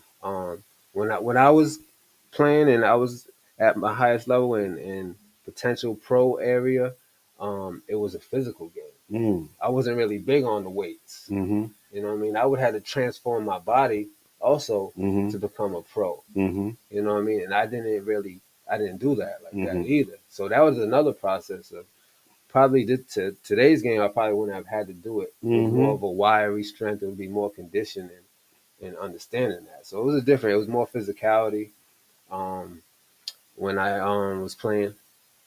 So the transition of that to the 3-point game and even as a trainer, learning how to teach the kids nowadays to play the new game. Mm. You know what I mean? So even like my little bro, B Rudolph. Mhm. You know what I mean? And he's another one that is really about what he does. Mhm. You know what I'm saying? That's why I respect what he does. Like he does this. Like we do this. Like Mhm. we do this. Even Alexia Barrows. Mhm. Like there's certain people that are really about the game and really about teaching and helping people. That comes from our coaches as well. Like that comes from Tony Bruins. That comes from Mhm. people that coach them and the Mhm. influences.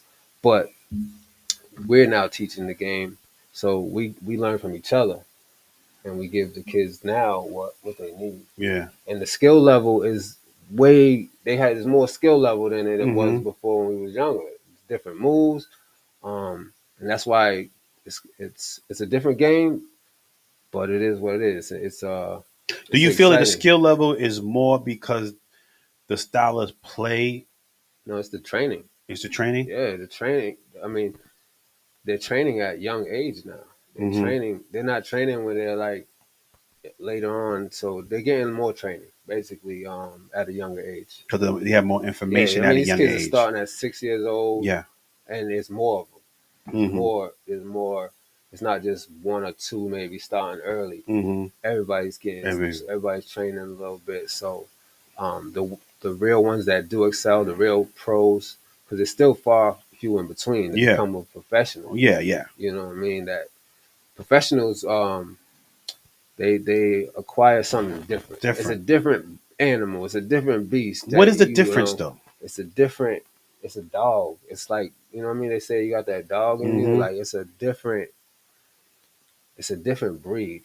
Sometimes you're born with it. Sometimes you pull it from somewhere. But yeah, that guy is just that guy all the time. Or that girl is Mhm. just that girl Yeah. all the freaking time. Like It's just the I it's don't a care mindset. I'm mentality. going in. Yeah. Some people you have it or you don't Mhm. too when it comes down to it. And I enjoy teaching everybody, but when that real ones come in, like it Mhm. ain't nothing like giving your best to the real ones that Yeah. could take it to another level. Mm. Like for real. Let's have fun. Let's play a game before we end this. Oh shit. I want to have fun. What you got? So we had a lot of great athletes, great basketball players come out of this area. Give me your top 5 basketball players in New Bedford. Top five. See, I want to just see. Just having fun. Right? Yeah, just having fun playing the game. because you got a lot to pick from. He's trying to start a neighborhood fight. I was I just mean, trying to fight. who put a Family. was it top 10, top 20? Who did that? Around here. What was it Michael Sasha? No, Yeah. Michael Sasha. But Mhm. so I want Marcus Will top 5. Mike Conn love lists. The lists are fun because it's debatable. You know, it's your list. It doesn't have to be the list. Who's Mike Con's top 5? I forgot who it was. It was so long ago, but it was big. It was a big debate over a lot. Really? But I think his What? it wasn't New Bedford. It was the area. Just playing ball. Just playing ball. Did he have a top 5 or Yeah. I didn't see it. he just had like he didn't have it in any order? No. He didn't have. Well, no, he had it like who's number 1, 2, 3. But it was in the area. It wasn't just New Bedford. I'm just asking New Bedford. Yeah, it was the area. You don't know who's Mike Con's number 1? I forgot who was number 1. I didn't see it. Yeah. I didn't see it. I forgot. You trying to find it? Damn, your top 5, man. Yeah, we'll get the information. Why you ducking the question? Well, I can give you one. You can start with yourself, so that'll be number 1. Now you got 4 more to pick. Yeah, that's a good way to do it. Right? Top 5. I mean, respectfully. You know Yeah, what I mean? yeah. I There's know- no disrespectfully. Just respectfully. it's a fun conversation. I'm gonna put Roger Lewis. Yeah. I'm gonna put Roger Lewis in my top 5. I'm gonna put Stephen Wynn in my top 5. I'm gonna put Jason Baptiste Yes. in my top All right. 5. I agree with those 3 right there. And I'm gonna put young B. Rudolph B. Rudolph. Okay. in my top 5, and I'm gonna put myself on that team right there. Ooh. And me being that number 1. To be honest with you, you can't argue with that. I mean, I know I'm probably leaving. It's like Yeah. some out right there. But yeah, I'm gonna go with that tie, man. So this will help out, so we don't have people don't get upset. Who's your top 5? Yeah. There you go. I'm trying to see if I'll change anybody in your top 5. What you think about that top 5? Yeah, I can't. Yeah, I like that. Yeah, that might be mine too. I'm trying to think of anybody else that I Your might. top 5 is my top 5. Yeah. What? Yeah. Yeah. Yeah. I have a hard time. Yeah. Yeah. I'm trying to find someone who I could take off that, and I'll put it. Yeah. That was actually pretty solid. Well, I'll make it easy for you so nobody will be hurt. Get hurt of your top 5. Give me your New Bedford High School basketball player Voltron. Meaning, you take like say I'll take Good question. Charlie DePina's shooting. I'll take so and so's handling, Great question. rebounding. Great question. What else is it? The dribbling and defense. That's a good Yeah. Well, you said a lot, and truthfully, you said all those names, but he can do with a lot of those names. Yeah, He can do he can do it, but exactly. but you what got you you said. got players that there's better shooters, they're better ball handlers. So what I'm saying, the basketball Voltron is like take one part of somebody's game and come together that makes that ultimate New Bedford player. Well, I'll just say I'm that guy. I told Y'all the you. Voltron, y'all all together. So who creates you? Young Marcus Wells is that guy. Okay, you're the Voltron, you're the robot, you're everything. Yep. So who's the pieces of Marcus Will, the Voltron? I'm that winner, man. I'm that bucket. So you're not gonna take somebody's shooting ability, No. somebody's passing ability. Nah, because I told you to listen I don't to think me. anybody's beating Young Marcus in like at that time. Like, I don't think anybody's beating him. But I'm trying to. This is a hypothetical player. You're avoiding the question. It's a hypothetical, made up player. Trying to have fun with that. Yeah. Like, all right. Who you take as shooter?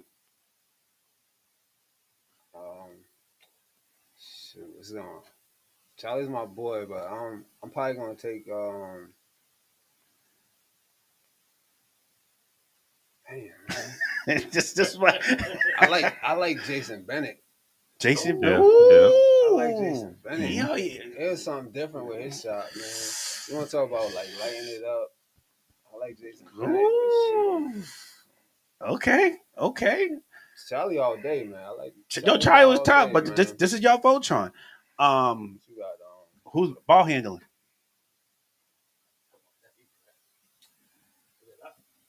Yeah, let me think about it, man. Yeah, gotta be Jason. Gotta be Flea. Flea. Yeah, Mhm. yeah. What about passing?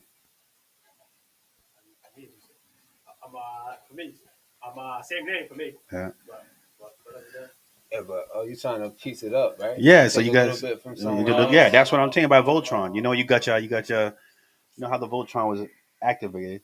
You had the five lions, and they came together to make a ultimate robot. That's why I want you to do a basketball player. I can't really do that, man. Cause you got, I'm gonna say me on all five, man. That's it, man. I'm going me all five. So you're the robot. You're not the Yeah, lion. You're not the man. five. Who's the Yeah. five lions that make up Marcus Wills? You don't want to do it? I was a passer too. I could pass the rock. Okay. Yeah, I I like was that. dropping down. I'm gonna go. I gotta go with young Marcus. Okay. All right. We'll do that. I gotta go. You know what Hey, I mean? you got some advice on the board, man. You got some Yeah. advice right here. What you got? Don't You do it, got- Marcus. Don't do it. You got listen to her. You know, Who's that? it's Diane. Diane, Oh, don't what's do she it. talking Don't She's- do she's it. telling you don't do that. Don't do it. Love it. Oh man. All right.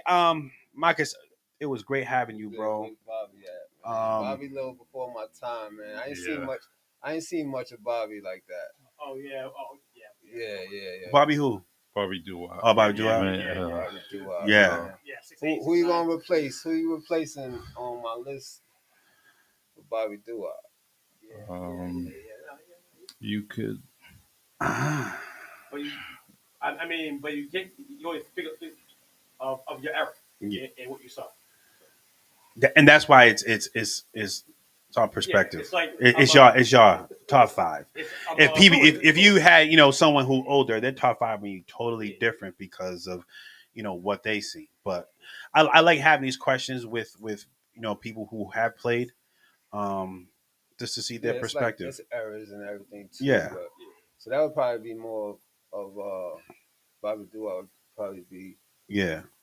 more of that earlier. Yeah, that would be something like you Steve Lopes and I would talk about, Mhm. and Bobby would definitely come in our top five. Yeah.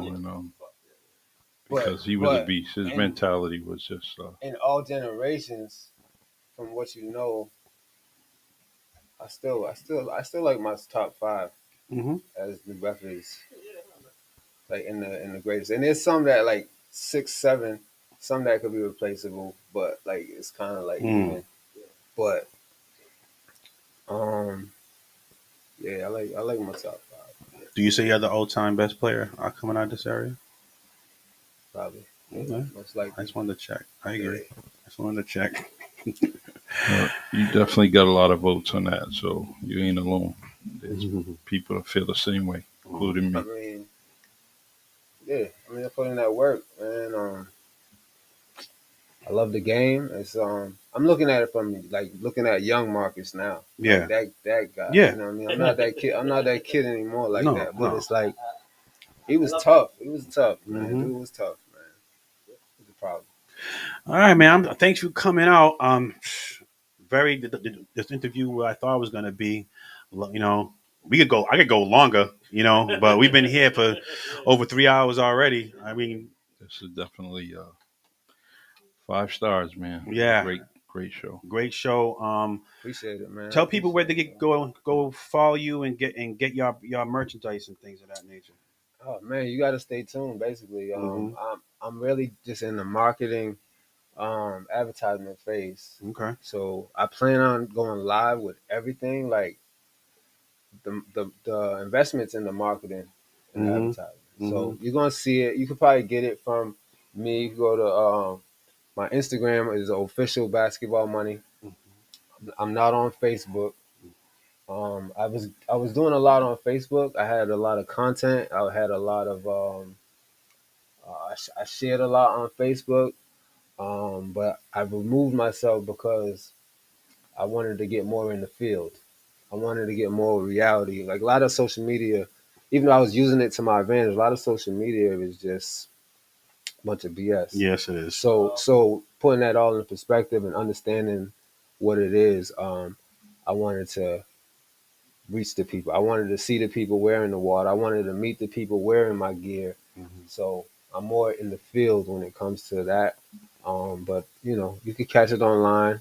Um, you'll know when the website is live. I own, basketballmoney.com. Will definitely come with a water page. Actually, I'm scaling. I'm doing new things. I'm a pioneer at this. So as a trainer, I'm doing a lot more online training as well. So now I'm going to be doing written workouts for clients. So instead of having 50 or training like 50 clients a week, or we're going to do 300, 400, 500, you know what I mean? Nice. Whatever the goal is on that. So through basketballmoney.com, we'll be doing scaling it and taking this to a whole nother level. So that's probably the latest venture I have, me being multitasking, multifaceted at all this right here. You know, not just one dimensional and not limited. So that's what Good. it's about. We're proud of you, bro, man. Yes. Great talking to you. Great hearing the stories and your journey. I mean, sometimes you're not a man of many words. We know this. You're all about your You had me actions. talking. You had me talking today, man. You had me talking today. I know you're a person that's about your actions, and that's I don't know. I don't know, but today, Did all know, right, right? man. Did And- all right. and that's what I like. I like people coming on a wind Set it down up. and being coupled to talk about themselves, because we want to give people, especially in this area, there's a lot of talented people in this area that need to have their flowers, and we're developing this radio station and this podcast to give those people a platform to display themselves, so they can even help, even if it gives them a little boost in their success. So I hope this does it for you. So I just want to thank you. I love you. I want to say thank you for the opportunity. Thank you for opening it up for me. Yeah. I know Charlie reached out to me a long time ago. Everybody reaching out to me, and I just wanted to I wanted to present it in the right way, and at the right time. I wanted to have things going for me.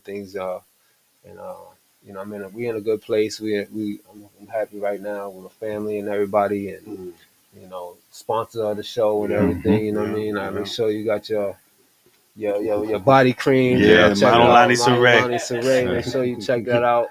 We black we bag. pushing each other. Yes. Yes. Pushing each other, and it's really going down like live in front of everybody. Yeah, reach out, official basketball money.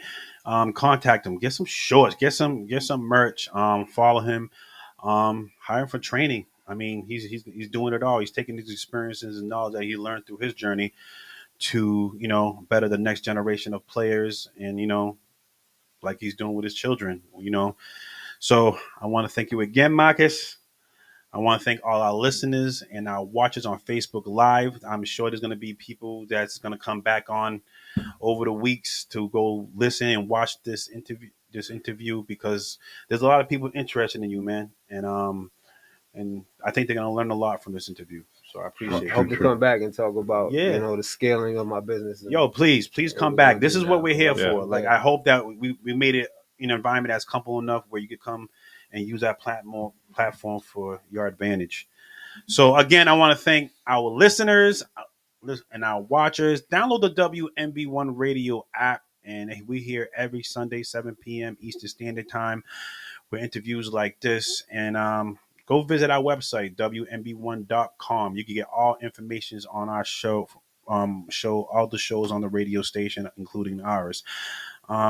So I'm just gonna play some Michael Jackson Jam, because this is probably good. This is a basketball song, And we'll be back next week, 7 p.m. Eastern Standard Time. Thanks for listening and thanks for watching.